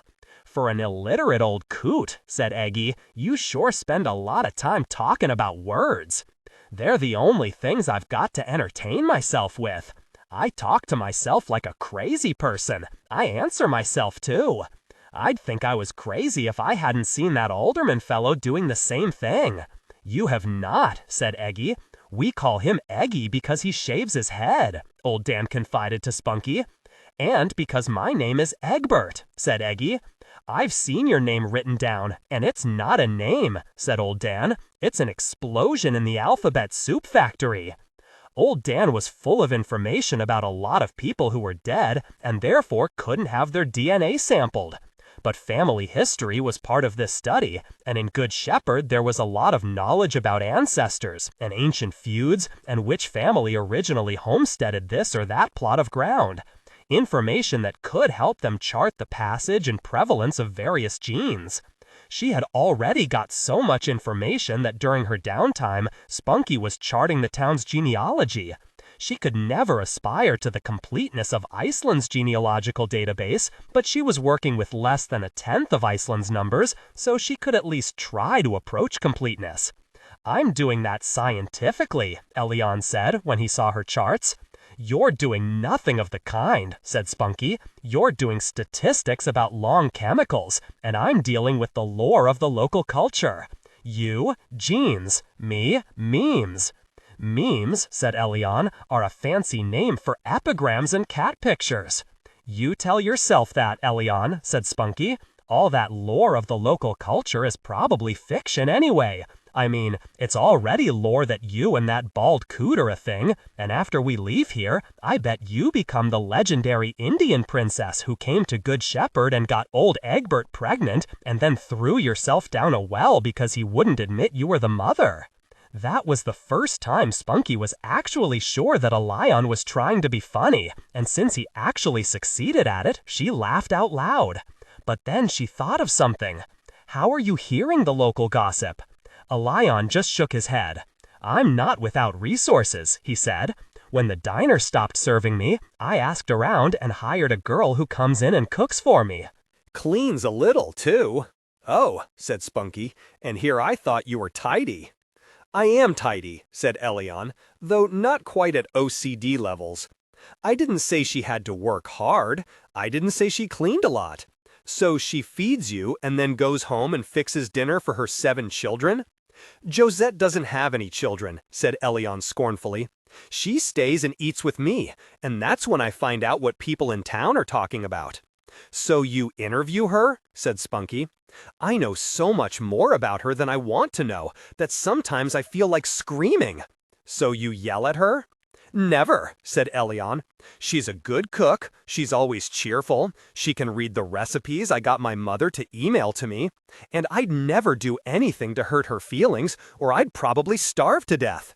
Spunky might have made some remark about Elyon entertaining a young woman in his bachelor apartment without a chaperone, but then Spunky remembered that this was Elyon, so Josette was as safe as an escapee being tracked by a bloodhound with a cold. Spunky tried eating with Elyon and Josette, a high school graduate with absolutely no understanding of any aspect of Elyon's abilities or work. Her cooking was barely adequate. Her idea of seasoning was either a little salt or a lot of salt. And Spunky got the distinct impression that the girl made it a point to bend over a lot facing Elyon, so he could see down her blouse clear to her belly button. There was never anything between blouse and skin to obstruct his view. Spunky knew for a fact that not one girl in Elyon's entire educational experience had ever tried to provoke any interest from him. So the poor boy was completely unequipped to deal with all that aggressive cleavage. He's going to be married, or at least engaged, before this project is over. Spunky emailed the professor about this and received a terse reply. Good for him. Mind your own beeswax. The professor was right. After all, the day a monkey. After that, Spunky started taking all her meals at one of the restaurants that had banned Elyon. She was glad if Elyon was discovering his desirability to poor, ignorant mountain girls who hoped he would take her away from all this. But she didn't have to sit through the first tedious bloom of love. Then Eggy started showing up at supper time, and it took maybe 10 minutes to get from "May I sit with you" to him grabbing the check and paying for it. "It won't save me money," Spunky told him. "The grant pays for all my meals." "How can I impress you?" asked Eggy. She laid a hand on his. "You know that you already have. But we don't have a future." She didn't have to explain about their mutually exclusive goals. Eggy smiled at her ruefully. "Here's the future I see for us. Dinner and conversation at short-order restaurants until your grant runs out." "Or until Christmas Eve," said Spunky. "You really did come here just to see our dueling nativities." "I came here to collect stories." "You've got mine by now," said Eggy. "As you have mine," said Spunky. "As far as either of us has been willing to share." "This isn't going to end like a Hallmark movie, is it?" said Eggy. Spunky shook her head. "It isn't going to have an ending." One day, the professor tells me and Elyon that we've got enough data and we pile into the van and drive away. That is an ending. Not all ends are endings. Ours will be more like petering out, said Spunky. But from now on, I'm going to be comparing every other guy who made a killing on Wall Street with you, and none of them will measure up. So you'll remain a spinster until... Spinster? Not I, laddie, unless I feel like it. I'll just settle for somebody who's obscenely rich, even if he isn't the kind of guy who comes home to take care of his ailing father and then stays to keep his hometown livable. Because there's only one of him. Eggy got a thoughtful look as he gazed into her eyes, and she realized that instead of bantering, she had been completely candid, and her respect for him might lead him to a false conclusion. She needn't have worried, because his response was banter. I see through your whole act now, Dr. Spunk. You go to school for years and get a doctorate so that gathering data as a postdoc will provide you with an excuse to visit small towns where you can break the hearts of local politicians. He was bantering when he talked about a broken heart, wasn't he? Good Shepherd isn't small. You've got 10,000 people. That isn't even one Bruno Mars concert, said Eggy. Eat your food, Eggy, said Spunky. I've still got work to do tonight. All work and no play makes Delilah spunky. I just remembered, said Eggy, that the food here isn't very good. It's as good as whatever Elyon is having for dinner in his apartment, with less cleavage. Josette's mother, Ms. Eliza, is a miraculous cook. Josette just doesn't pay attention. I want to meet the other nativity baby from 1930, if he's still alive. I already told you that he is, said Eggy. That was yesterday. He's 87. Things can change. If Bubby McCougal is still alive at 9 in the morning, we'll visit him. He may not be as lucid as old Dan, though. They still revere him at Nativity Church. Lucid or not, there'll be somebody with him. Do they do that with everybody who was ever the Christ child in the Nativity play?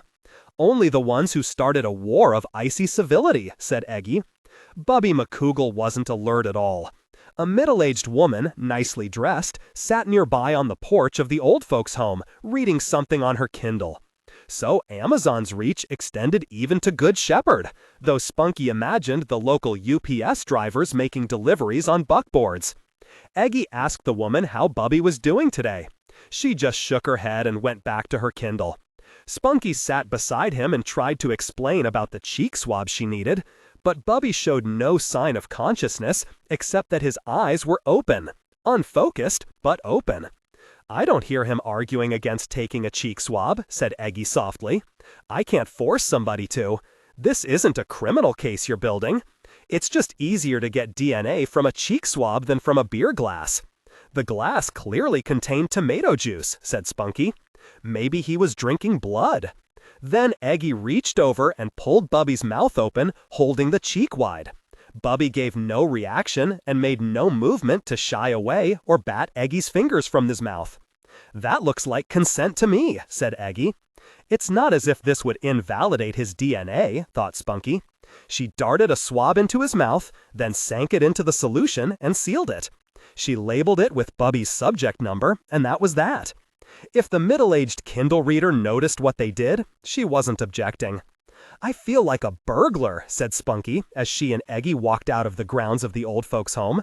He doesn't want his saliva back, said Eggy, or his cheek cells.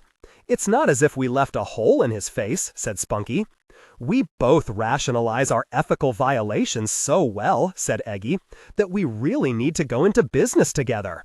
As the pettiest criminals in history. The tissue thieves, Spunky suggested. They'll think the movie is about stealing Kleenex, said Eggy, which gives away the whole plot. You're right. Parting with Eggy at the clinic, where Elyon was taking samples, Spunky felt a stab of regret. What if this was the only really good guy she'd ever meet?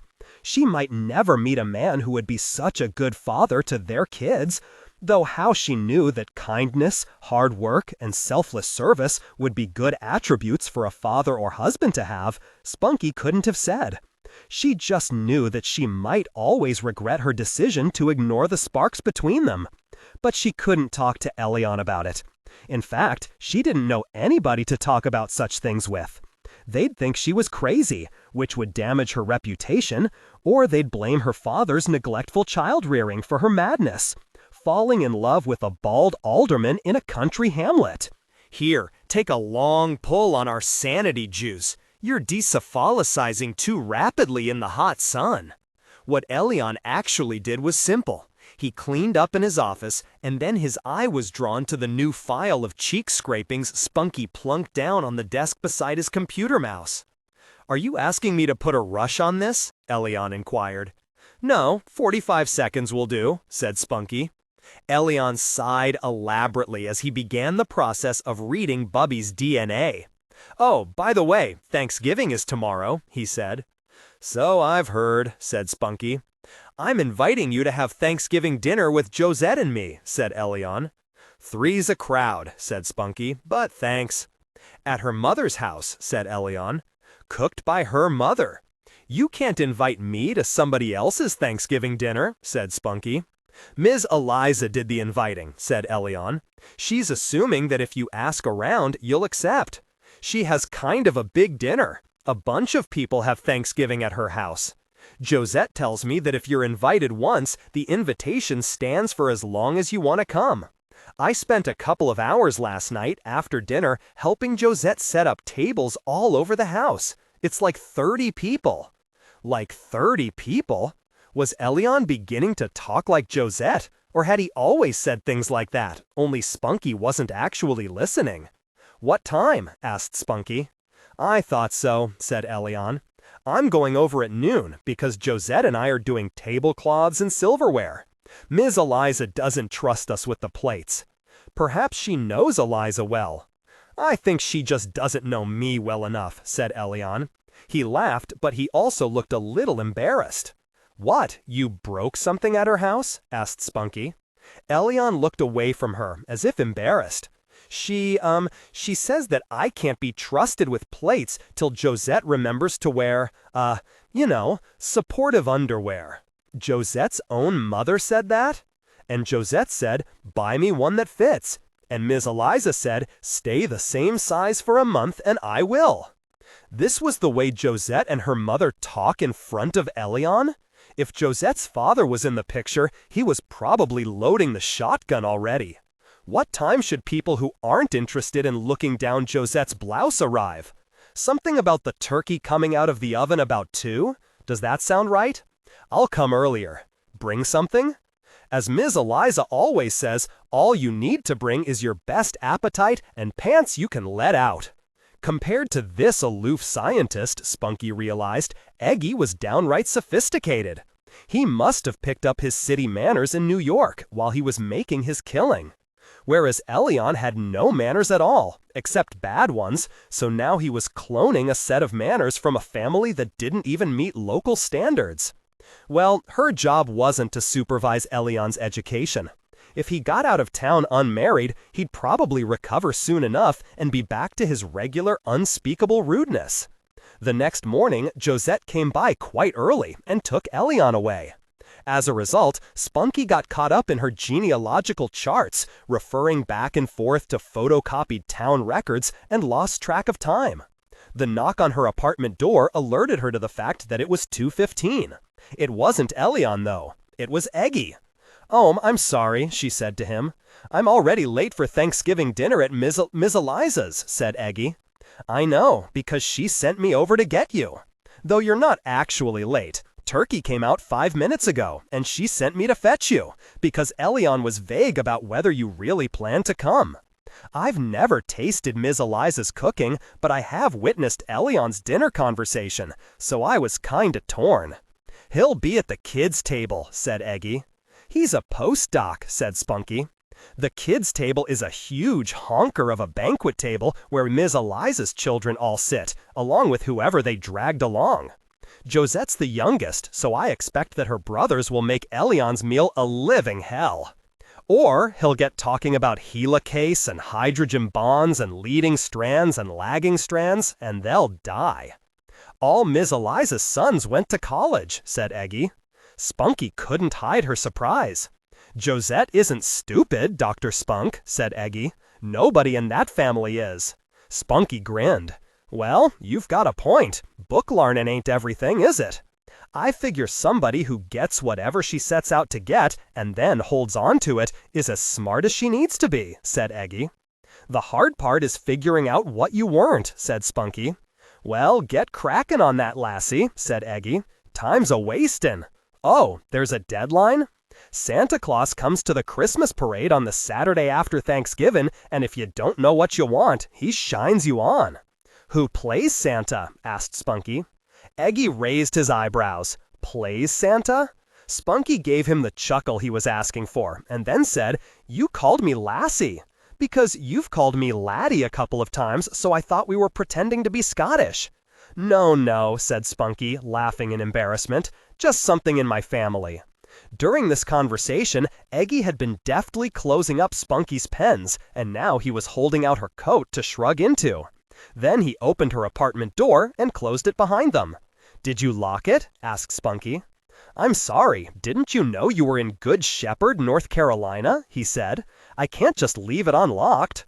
All the expensive equipment is downstairs in Elyon's rooms, but nobody wants to steal your stuff anyway. Where would they sell it? Spunky held tightly to his offered arm once they got outside, because last night's snow was of a loose, wet, and slippery variety. So you don't want to fall, said Eggy. That's my plan. And you're clinging to my arm because you are determined to fulfill your plan, said Eggy. I am, and I'm not letting go no matter how much you goad me. As long as I get my arm back when it's time to eat, because I'm clumsy with a spoon in my left hand. I'll change sides if you want, said Spunky, but I'm left-handed, and I'm not sure if I can rely on the combined strength of our non-dominant arms. What if I just promise that if you fall, I'll fall down too? It's not as humiliating if you do it on purpose. It's not humiliating at all if I do it to impress a girl. Or to mock one by imitating her, said Spunky. No, that would shame me. So hold on tight, lassie, and tell me about this family thing about pretending to be Scottish. My mother always wanted to travel the world, said Spunky, but there was never any money or any time for that matter, so she read about other cultures. She had a brief Scottish phase where she greeted us every morning and after school in a thick brogue that sounded perfectly authentic to me at the time. And when Dad finally got her to stop, my brothers and I had already picked up Laddie and Lassie, and we could all recite, We sleeket cowden timbrous beastie, oh, what a panic's in thy breastie. That's a pretty good brogue. A little thick, but Bobby Burns pours it on himself. My brothers only recited it to have an excuse to say breastie, which they did not pronounce in the Middle English way, braisty. So your mother's wanderlust only took her to imaginary Glasgow? Oh no, she collected sayings from other cultures. There was one from East Africa that became a catchphrase in the family. The day, a monkey. One of us would say it, and everybody else would break up laughing. The day a monkey what? Asked Eggy. Oh, well, when something's going to happen, no matter what you do to prevent it, then in Swahili you'd say, the day a monkey is fated to die, all trees are slippery. Eggy laughed. Yeah, that's good. That's a good one. Has your mother got any others? She had hundreds, but we didn't adopt them all as family sigils. Oh, here's one. I say this one too, when I'm not paying attention to the fact that it isn't a saying in English. If somebody's a complete screw-up, not clumsy, but grimly determined to do everything the wrong way so failure is guaranteed, then Mom would say, headin' to the sea. Help me make sense of that. We always shortened her sayings. The whole thing is, he goes into the sea to get dry, or something like that. Farsi, I think, or maybe Turkish. She went through those at kind of the same time, which makes no sense except that they have Islam in common, and coasts on 2 different seas. Spunky nodded and smiled. I never thought of that as something Iran and Turkey have in common, but yes, though technically we could say that Turkey borders on 3 seas, Black Sea, Mediterranean. Aegean, said Spunky, show off, blathering post-doc. The Aegean is part of the Mediterranean, but the Black Sea isn't. Iran coasts on the Caspian Sea, but the Indian Ocean? The Persian Gulf, said Eggy. A gulf, not a sea, said Spunky in mock triumph. And also a part of the Indian Ocean. Don't ever call me wrong, laddie, because I will rub your nose in it forever. I have no doubt of it, said Eggy. I have no such fragile ego needs. I'm perfectly content to know that you're wrong, yet never mention it again. Spunky laughed. They walked in silence for a while, because the route Eggy was choosing involved snow on top of a muddy, rooty path for a while, with low branches that dumped snow down Spunky's neck when she bumped into them. Couldn't help but see several charts laid out on your table, Eggy, said Eggy. Are you serious that you don't know what they are? I knew all the names instantly, so of course I knew. You're charting all of our inbreeding.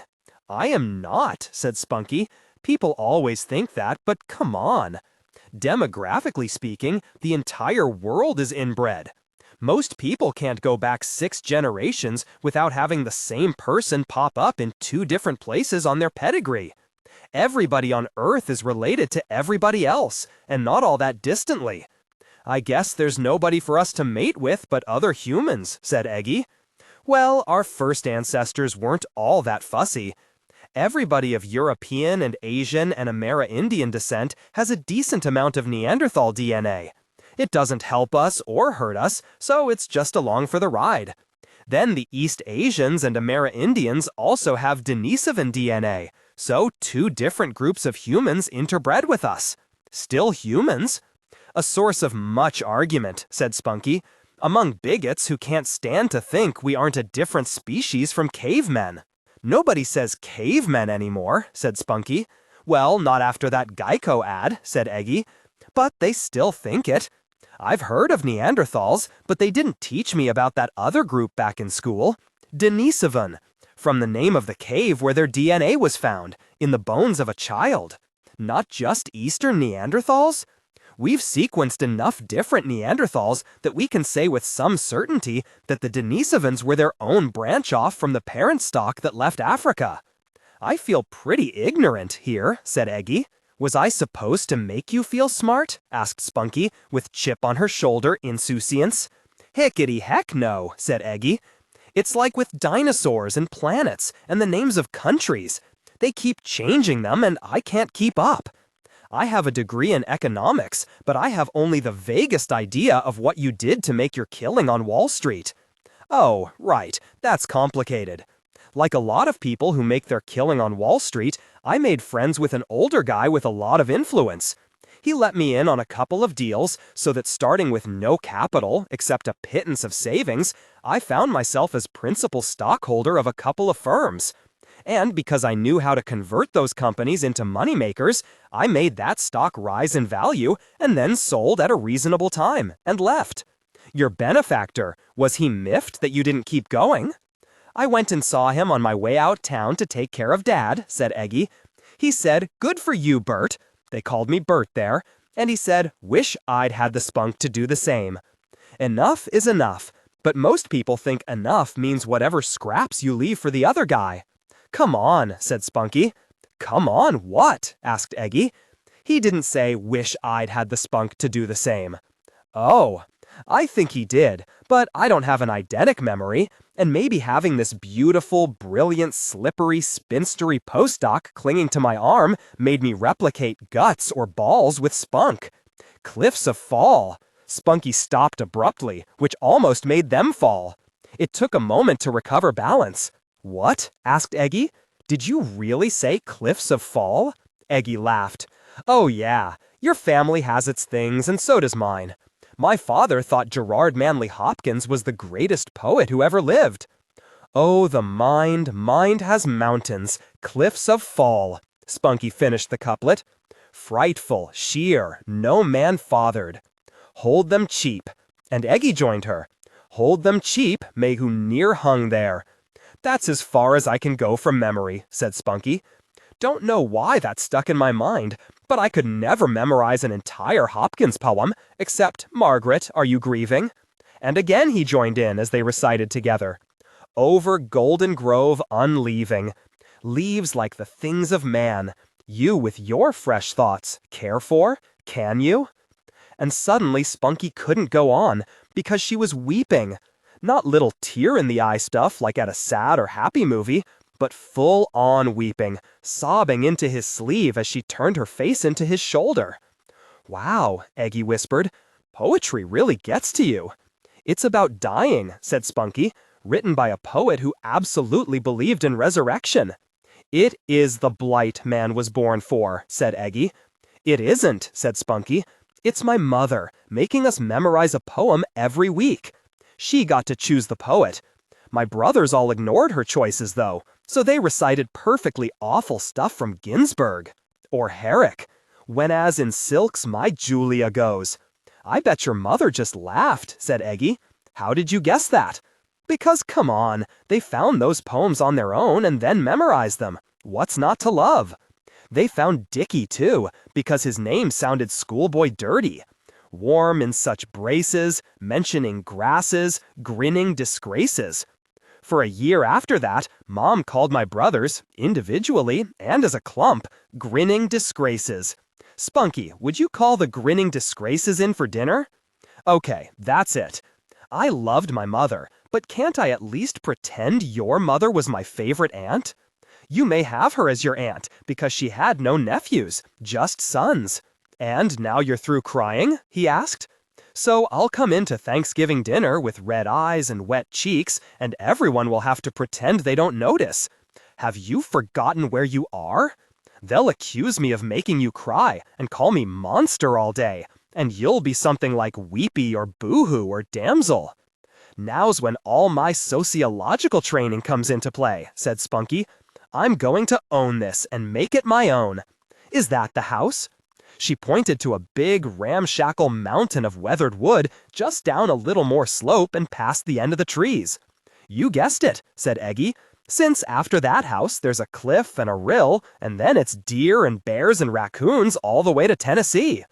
I also see that there's a perfectly serviceable road that looks almost paved or at least macadamed, but you took me through the slippery woods instead. And you clung to my arm the whole time. My folks didn't have no stupid children, Missy." "Missy, not Lassie now," said Spunky. "You go by Spunky. I can call you anything I want." They were there, and Eggy just swung the door open, no knock or anything. Inside, everybody was moving toward the tables, as if the sight of them through a window had been the signal for the feast to start.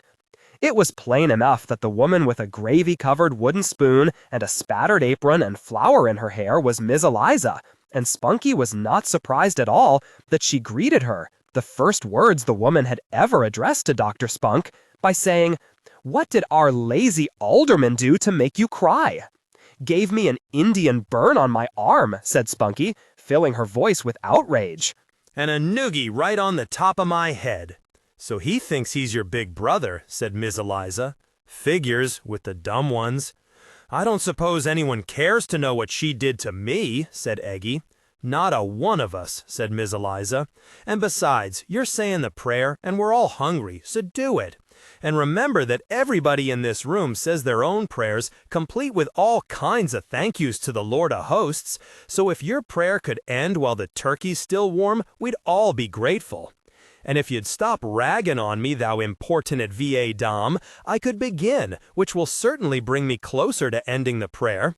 And right there in the doorway, which was still slightly ajar behind them, and with his arms still around Spunky's shoulders, he launched into a prayer as sweet as any that Spunky had ever heard, ending with the words, "And let there be no more tears shed in this house today, except of joy in the fellowship of good souls and the memory of beloved ones who can't be with us." The room was filled with a strong amen from everybody. Well, most people. Spunky couldn't actually see Elyon, but it would be hard to imagine him saying amen to any kind of prayer, least of all a Christian one. Then again, he did know his scriptures, in Hebrew at least, so maybe he bowed to local custom when he was among believers in the book. The food was everything Eggy had bragged on and Elyon had promised. and as Spunky watched Eggy during the meal, she kept forgetting to eat, because he not only knew everybody seated anywhere nearby, but also liked them and cared about them, and asked questions about their lives and their relatives and their pets and their projects and their jobs. And then he listened to what they had to say, and laughed at their jokes, and a couple of times became grave when they spoke of things they had suffered. He was deft at comforting people. Not the way most people did, by trying to cheer them up, which is usually offensive to somebody who's really down, because cheering up is about making everybody else feel better so they can ignore you again. Instead, to the boy who was clearly sad about losing the girlfriend that Eggy asked about, "Oh, she's off to college, sir, and I don't figure she'll come back much from Boone if she didn't come for Thanksgiving." Eggy only gripped his arm a moment longer, saying, "Well, I'll miss her, but you'll miss her most of all, I think." And then the boy fled to avoid shedding any tears in front of everybody. But as Spunky saw it, Eggy had just validated him, had just said, "You're right to love her, and we who love you recognize your suffering and respect it." He didn't offer stupid encouragement, and he didn't tell him he'd get over it, and there was nothing about how many fish are in the sea, or how the wounds of the young heal fast, or jibes about how a bit of time under the mistletoe would cure what ailed him. Eggy's genius, come to think of it, was in all the stupid things he chose not to say.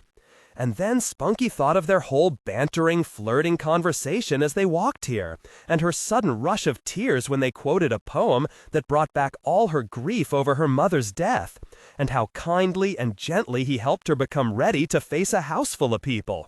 People who were not, after all, strangers, though she hadn't yet interviewed them all. Nobody here would consider me to be a genuine citizen of this town, she thought, but nor am I a stranger to them.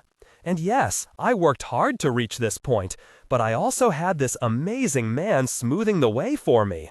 How did anyone ever say no to him when he asked them to help with some community project? How had he lasted this long without being married? Was it possible that he was right, that young women shunned him because he was balding? Bald schmald, the man at least had a fine set of teeth. Surely that moved him to the front of the herd. Then a thought popped into her mind. He isn't married because he was waiting for me. That was when she dove back down into her plate, blushing, and methodically tracked down and consumed every scrap of food remaining. 7. I'm not an anthropologist, Spunky reminded herself. I'm not here to study their culture, and I have no ethical rule of non-interference. If I fall in love with the town's main public servant, and he by some chance also falls for me, it won't change anybody's DNA or behavior patterns or culture or anything, except for that tiny lingering part of me that wants to avoid the emotional devastation of leaving here, knowing that I won't come back, and that he can't follow me. I'm just not a one Christmas season kind of girl, Spunky realized. Having never been in love or anything close to it, she hadn't known how it would hit her. Now she knew. It was all-consuming. Ever since that snowy, flirty walk to Thanksgiving dinner, ever since she had cried into his shirt and felt his arm around her while he prayed for the whole gathering and watched him work magic in the lives of the people around him, all she could think about was him. Except when she absolutely had to talk to somebody or do some job, and even then he would creep into her thoughts and distract her. "Leave me alone," she said to him when she responded to a knock on her apartment door, and there he was. "I have work to do." His reply was to kiss her quite thoroughly, and then step past her to stand over the table, looking at the charts. The one on top was the master chart, tracking the families that were most intertwined. She used yellow highlighter to draw the connections when somebody showed up in more than one place, as one family's child, as another family's son or daughter-in-law. Good thing I know you're not tracking our inbreeding. Still a little cloud-niney from the kiss, Spunky floated over to stand, not beside him, too dangerous to her ability to function mentally, but across from him. "What I'm tracking," she said, "is Episcopalians." "The rich people," he said. Typical historical approach. "The people divided by the nativity pageant in 1930, she corrected him. "Look at all the intermarriage through the whole Episcopalian community before the church divided. And afterward, Not one extra congregational marriage. Lack of exogamy gonna be a problem, do you think? Before the war in Bosnia, Serbs and Croats and Muslim Bosnians intermarried like crazy, said Spunky. Since the war, it took 15 years before the first interfaith marriage, and it made international headlines. Nobody's been massacred in a football stadium at Good Shepherd. Ignoring the fact that Good Shepherd has no football stadium, just 2 sets of bleachers at the high school, this is exactly what I'm fascinated by. Nobody's been killed here. It isn't a war. People don't even hate each other, or at least everybody's civil. As long as they all stay to their side of the street, so to speak, said Eggy. Atrocities, massacres in Bosnia, and 15 years later, at least one marriage? Bad tempers and building a second church with a clock instead of a bell, plus 2 pageants at the same time for 87 years? Not a drop of bloodshed and no intermarriage. In a place this small and isolated, said Eggy, I guess grudges last longer. Eggy, said Spunky, there has to be more to this than arguments over who gets to play the baby Jesus. Well, never know, said Eggy. All the people who were making the decisions then are dead. That Christmas pageant divided this town, probably for at least a century. What is it that nobody's telling to the outsider who's here to study the genes of Good Shepherd? Eggy stood there in silence, looking down at the chart.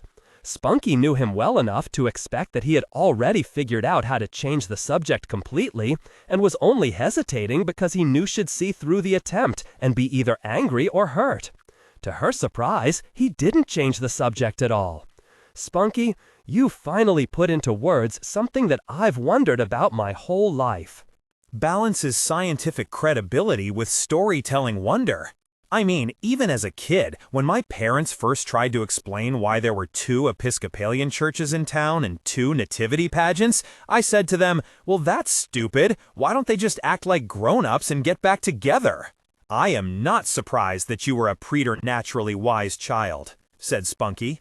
I am surprised that you expect a Wall Street guy to know the word preternaturally.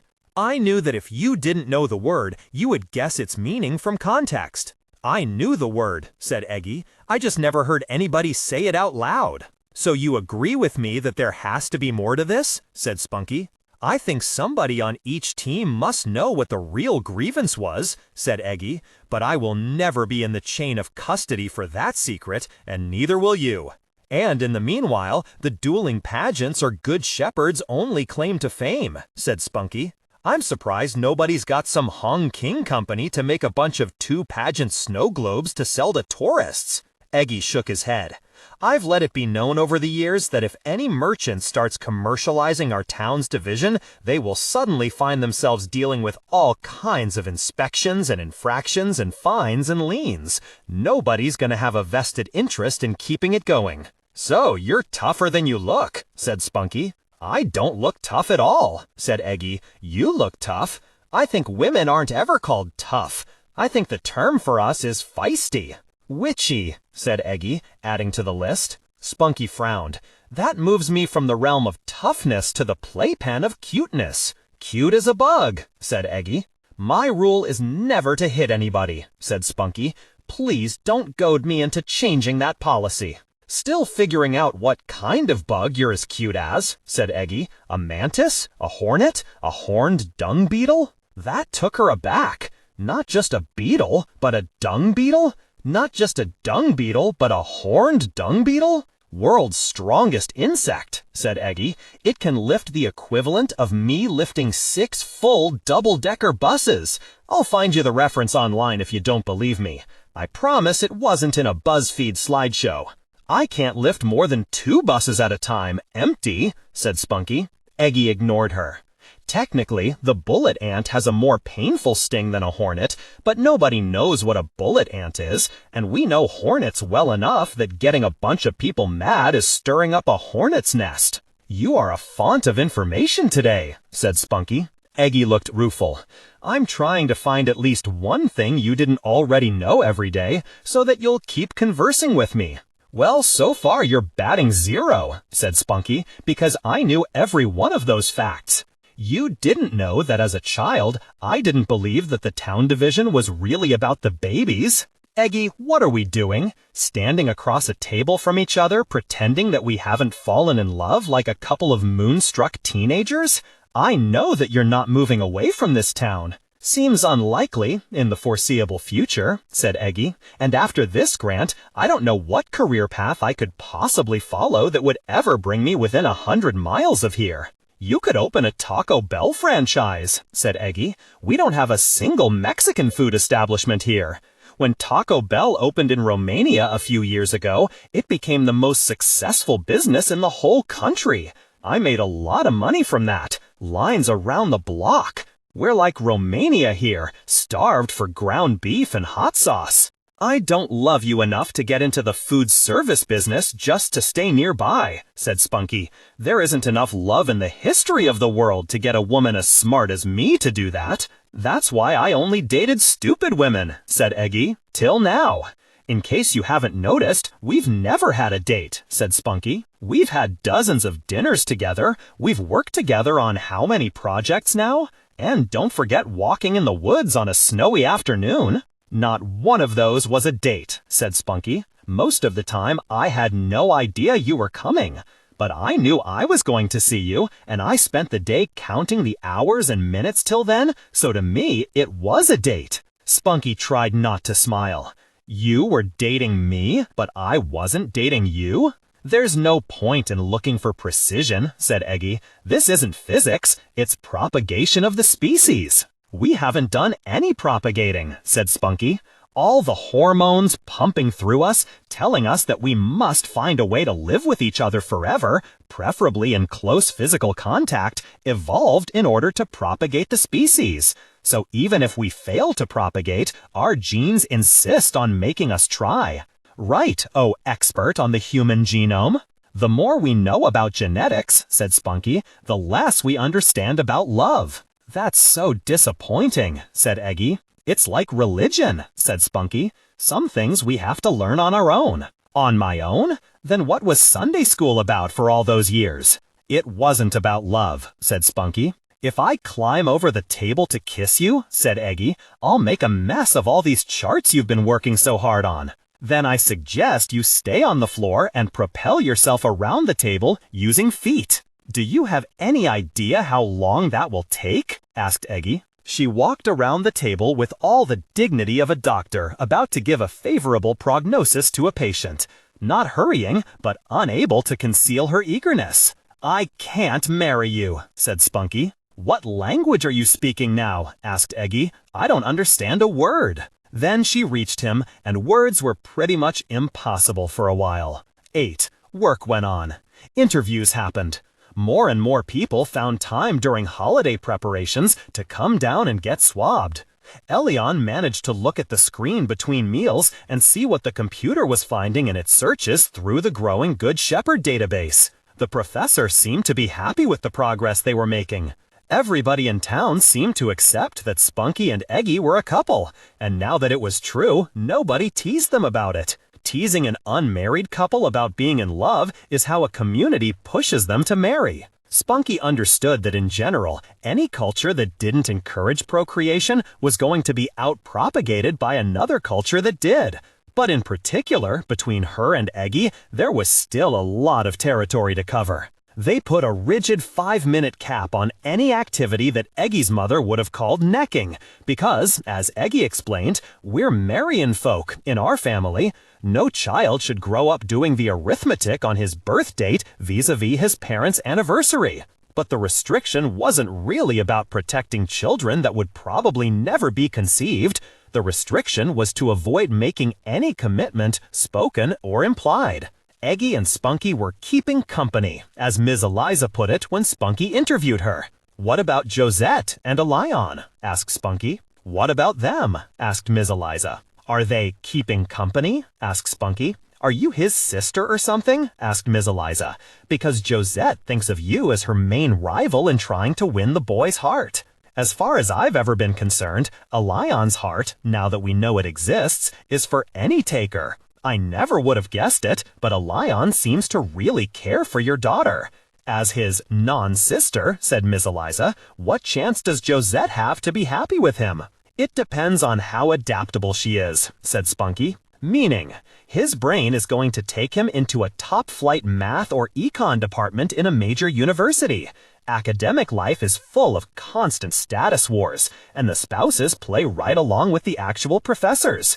Josette's smart, but she's not educated at the level that other faculty wives will be. Can she adapt? Can she hold her own? Ms. Eliza smiled. Nobody ever beats Josette at anything, said Ms. Eliza, because until she wins, the game can't end. I'll take that as a yes. But you have to remember Josette is the first bosom that has ever danced before Elyon's eyes. I can't promise he'll be faithful in the long run. That's Josette's problem, Ms. Eliza said thoughtfully. For all I know, she might be planning to marry up farther down the road. Marriage isn't about controlling the future. It's about making a plain statement about present intentions. Spunky took this observation to heart. Present intentions are all we ever have. Nothing is under our control, in the end. Which is why the professor's call on the 17th of December didn't come as a shock. As soon as he told her that she and Elyon should pack up and come home immediately, she laughed. "Of course," she said. "What do you mean, of course?" asked the professor. "Because we're making such progress in doing so well. Of course the plug's getting pulled." "You're awfully young to have such a bitter outlook." "My outlook is fine. It conforms to reality." "Why are we shutting down? We're doing a good job here." "Yes, you are. But the study depends on having at least 3 different locations that reach the threshold level of participation, and you're the only one I sent out that's reaching that threshold." "You never told me what our threshold was." 2 reasons for that, Spunk. First, I didn't know that there was a threshold until my first benchmark with the foundation. Second, I wouldn't have told you anyway, because I find that when people know there's a threshold, they work hard until they get to that threshold and stop. I don't work that way. You're human, Spunk, so in fact you do, even when you think you don't. Come on back. "What is it that you're not telling me?" asked Spunky. "Come on back and I'll tell you in person that I'm not holding anything back." "Will it be any truer then than it is now?" asked Spunky. "Are you trying to burn all your bridges right now, Spunk?"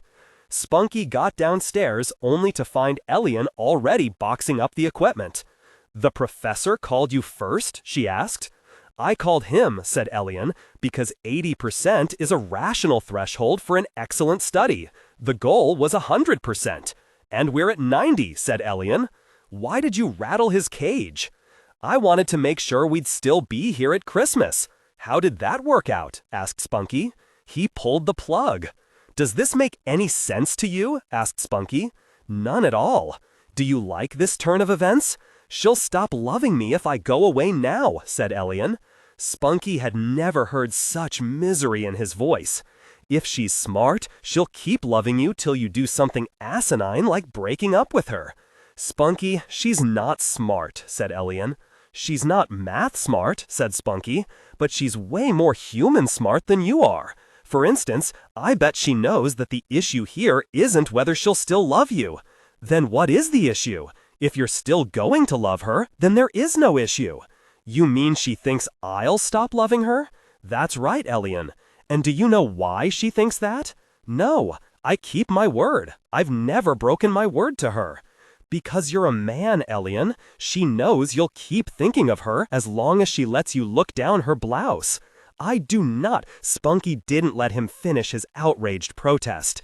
"Elyon, if it isn't just temporary physical attraction due to daily proximity, if you really are committed to her, then she'll certainly wait until you send for her to come and marry you."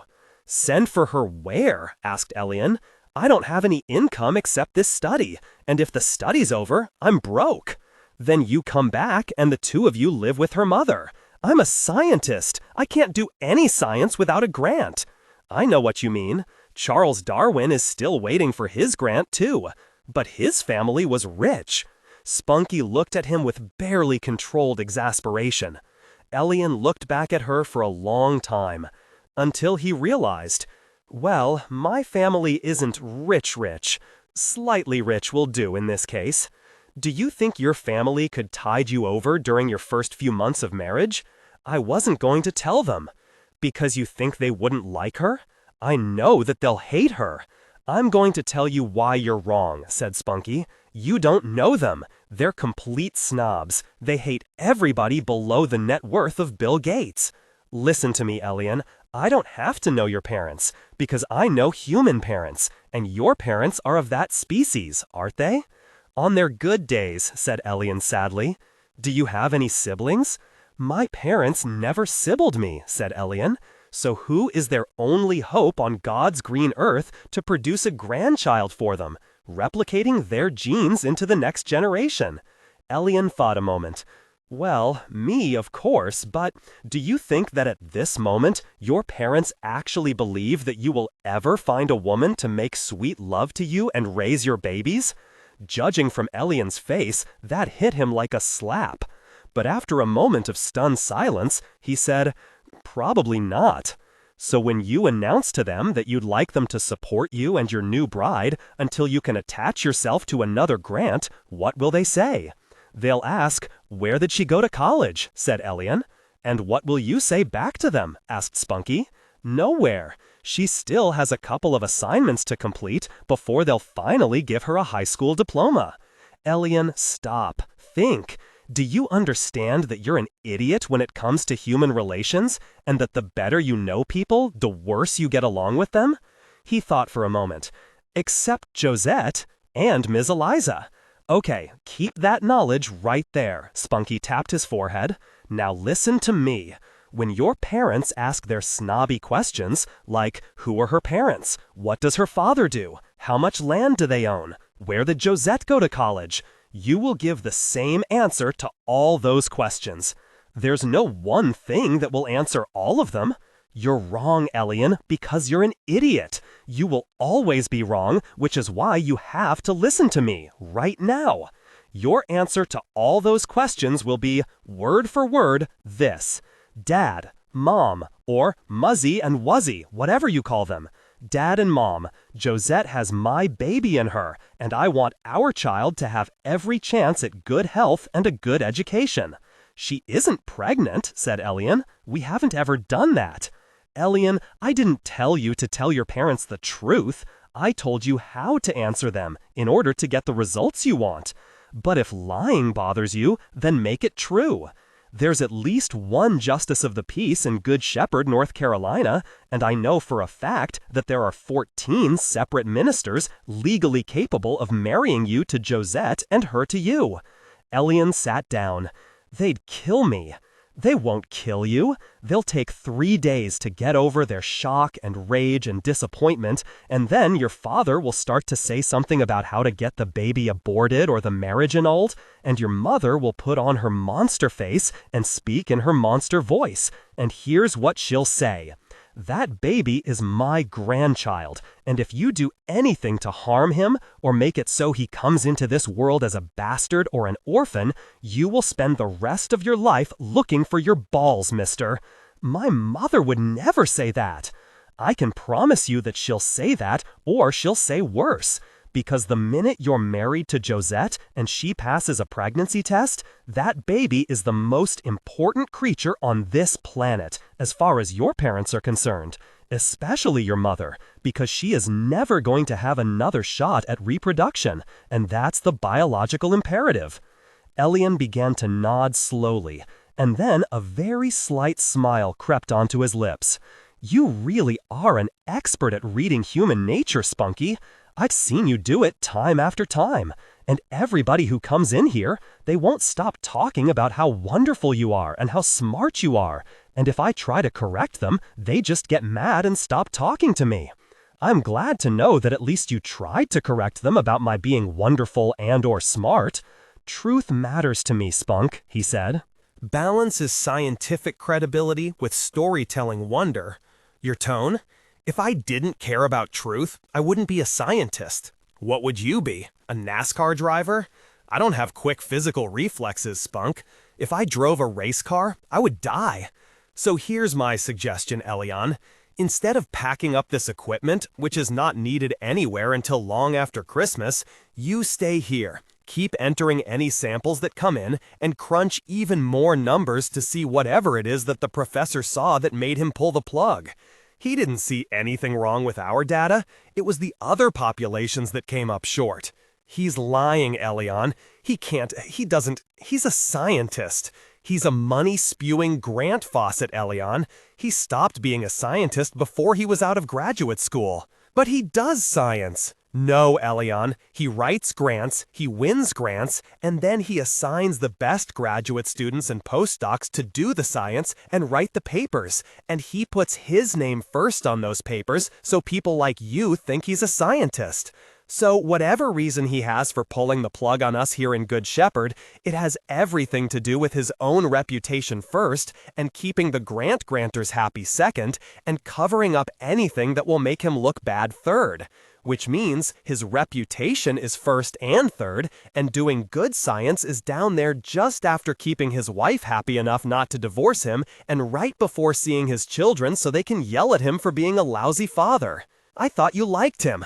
I do, said Spunky, but he just pulled the plug on our study, and I don't want to leave Good Shepherd. Not now. Not just before Christmas. Are you pregnant with Eggy's baby? Spunky closed her eyes. First, Elyon, I'm not. Second, Elyon, he doesn't lust after me the way you lust after Josette, so I'm not really sure that he even wants to have a baby with me. Oh, come on, said Elyon. I've seen him kiss you. It's like he's ready to explode.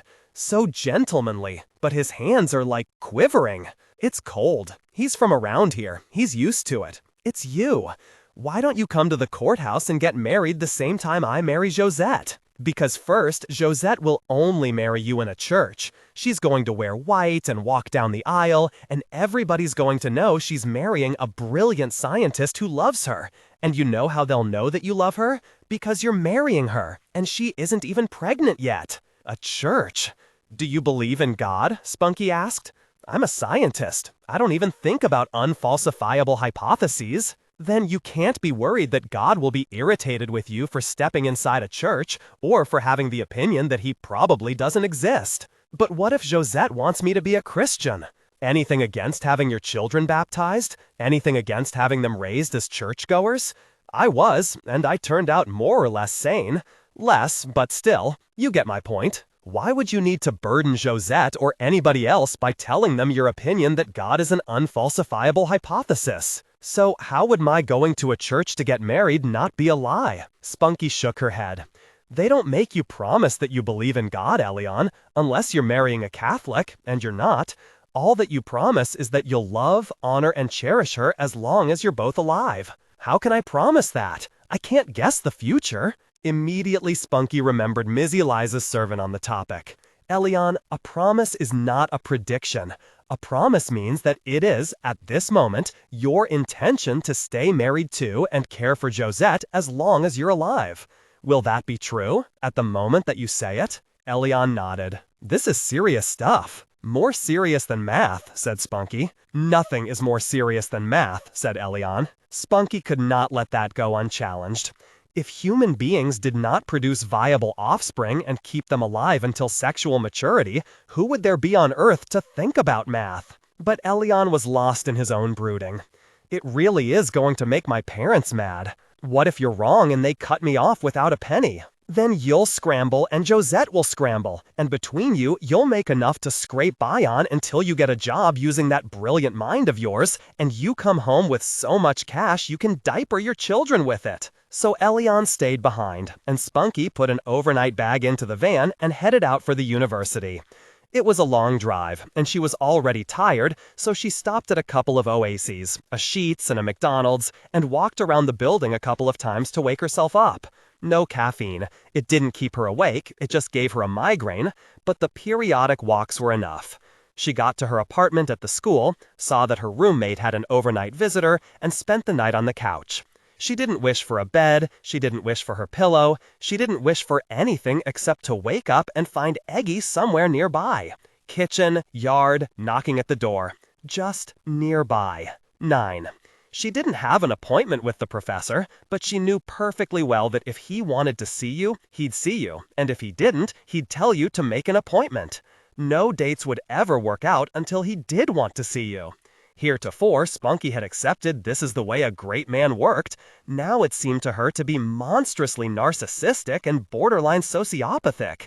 Control yourself, Delilah, she told herself. He's the same man whose boots you would have licked upon demand 6 months ago. He hasn't changed, and he doesn't deserve to be despised just because you have. The professor saw her immediately. I told you to come right back, but did you fly? I drove back. I and not we. Elyon is closing up shop. I'll be back to help him load up the van. So this really is a flying visit. What's the urgency? I did a lot of thinking on the drive up here, and I'm pretty sure you didn't lie to me at all. You didn't even conceal very much. We really are collecting way more data than the other places where you have teams gathering samples. They're already back. And you had our data, which you could rely on absolutely because, you know Elyon, obsessively thorough and accurate that boy is, and he chews up the numbers and spits out science. Ending this grant leaves him broke and jobless, said Spunky. That's why I sent unmarried postdocs on this one. Even single people need to eat, and it's nice to have a warm place to sleep. But don't worry, he'll manage. And I agree, you don't keep a useless project going just to have full employment for grossly underpaid postdocs. I have to say, I admired the work you did for all that gross underpayment, said the professor. I admired it too, said Spunky, especially what Elyon kept finding in the GWAS. Oh? And what do you think he found? Nothing, said Spunky. Well, exactly, said the professor. Not what lay people mean by nothing, of course, said Spunky, because he certainly did not come up with no reliable data, right? Oh, of course not, said the professor. The data he delivered were definitely reliable. Did he look uncomfortable now? Spunky thought so. Maybe. What I saw was excellent data, said Spunky, delving deeply into the whole population, and so the nothing that Elyon came up with was a complete absence of associations between any statements on the DNA and the behavioral coming and going traits we were hoping to correlate. A distinction without a difference. You see, Professor, that's why I thought I detected a lie. Because you have the reputation of being a scientist, not a dilettante, not a hobbyist, and certainly not a grant grinder. Yet a scientist doesn't ever regard reliable data that fails to show a correlation as nothing. In fact, that's important evidence to show that the propensity to return to a particular hometown is not a genetic trait, as was long thought to be true of migratory birds, but instead is culturally acquired. It isn't either or, said the professor. It's pretty close to either or, said Spunky. Balances scientific credibility with storytelling wonder. Your tone should convey. So it looks to me as if Elyon's first-rate number crunching gave us the perfectly publishable result that cultures can promote homebody behavior whether genes support it or not. Wouldn't you say that this is at least a preliminary indication? Absence of evidence is not, but evidence isn't absent. The evidence is present, and it's clear. There is no statistically significant association between any of the examined portions of the DNA and the homing behavior. That is not a publication that I'm going to sign my name to, said the professor. This morning when I got up, I Googled my way through the major donors to the foundation that gave you this grant, and it looks to me as if your donors would be unhappy if you published a paper saying that homing is a cultural trait in humans, because that would mean that some cultures were better than others at bringing their members home again after allowing them to stray for a while. That's not even controversial, because nobody's saying it. If you say it, backed up by our excellent fieldwork in Good Shepherd, North Carolina, it'll leave you without access to a bunch of very deep pockets that you've been dipping your hand in. You're coming perilously close to lèse majesty? Only if you're a king. Treason? Only if you're a country. Blasphemy? I'm pretty sure you aren't God. After all our years of association, Spunk, I'm sorry that you can think of me like this. Professor, said Spunky, Elyon and I are going to finish collecting our data in our population-wide study of Good Shepherd, North Carolina. Then we're going to publish our data in a paper from which you may remove your name, but to which you may not add it in any position except last. That's not happening, young professor. Oh, spare me the fake parental wrath. That paper can either say nothing at all about this little glitch in our funding, or it can say that because the data was not what you desired, you pulled the plug. That amounts to hiding unfavorable data, and that's a serious sin in our line of work. My line of work? Said the professor. You don't have a line of work after this conversation. You can probably block the paper's publication in any of the peer-reviewed journals, but it won't change the fact that all those reviewing peers will read the truth about you and the way you deliberately skew data to meet the expectations of your donors. As a last resort, we'll put it online and call a press conference. But wouldn't it be better if we published it as science instead of as gossip? Wouldn't it be better if the paper had your name on it because the grant was not interrupted and because you're the kind of scientist who publishes the data with a thorough analysis no matter whether somebody's balloon gets punctured by it? The professor sat there gazing off into space. What a shame he gave up the pipe a few years ago, or he'd look like he was posing for a J.R.R. Tolkien look-alike contest. I'm sorry that this conversation had to be adversarial, he finally said. But that was my fault, not yours, because I was acting to cut off all conversation instead of listening to you. Your points are well taken. It's not about appearances, not just about appearances. But my zeal to maintain my reputation for doing studies that are worth funding got in the way of my thinking and acting like a scientist. You reminded me of my duty, and I will now act accordingly.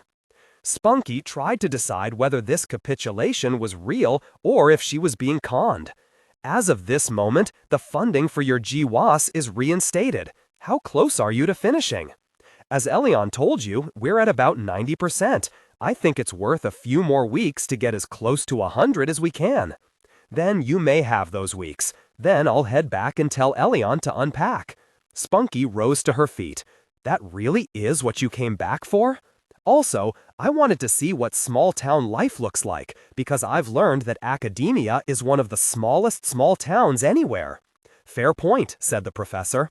And the genome GWAS is going to show a lot of things that aren't relevant to the study, that I would like to see through to their conclusion.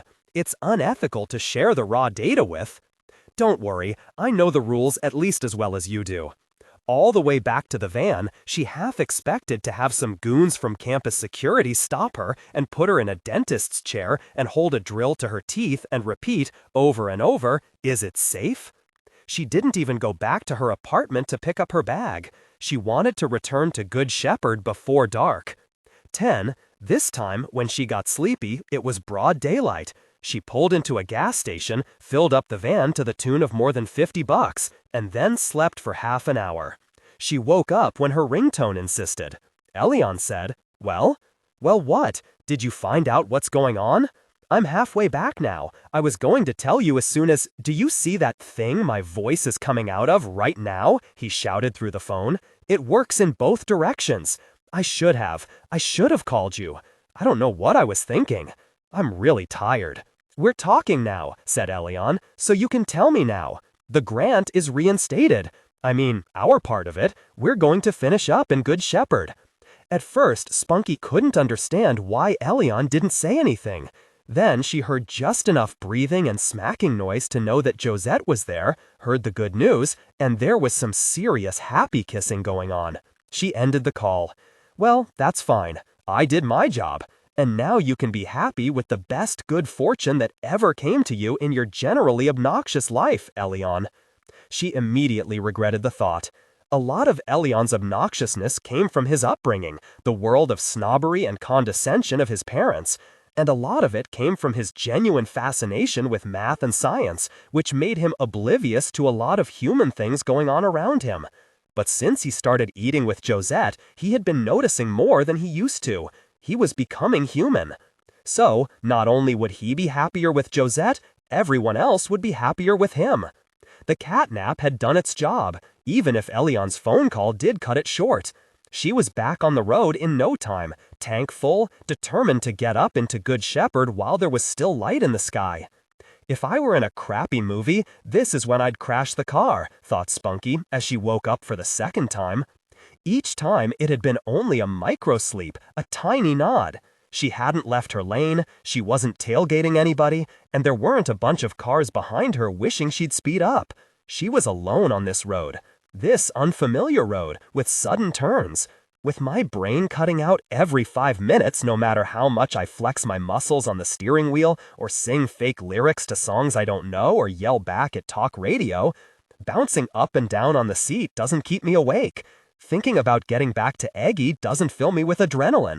If anything, it makes me feel more complacent and relaxed. There was a light shining in her eyes. It was night. The car wasn't moving. She must have fallen asleep and crashed.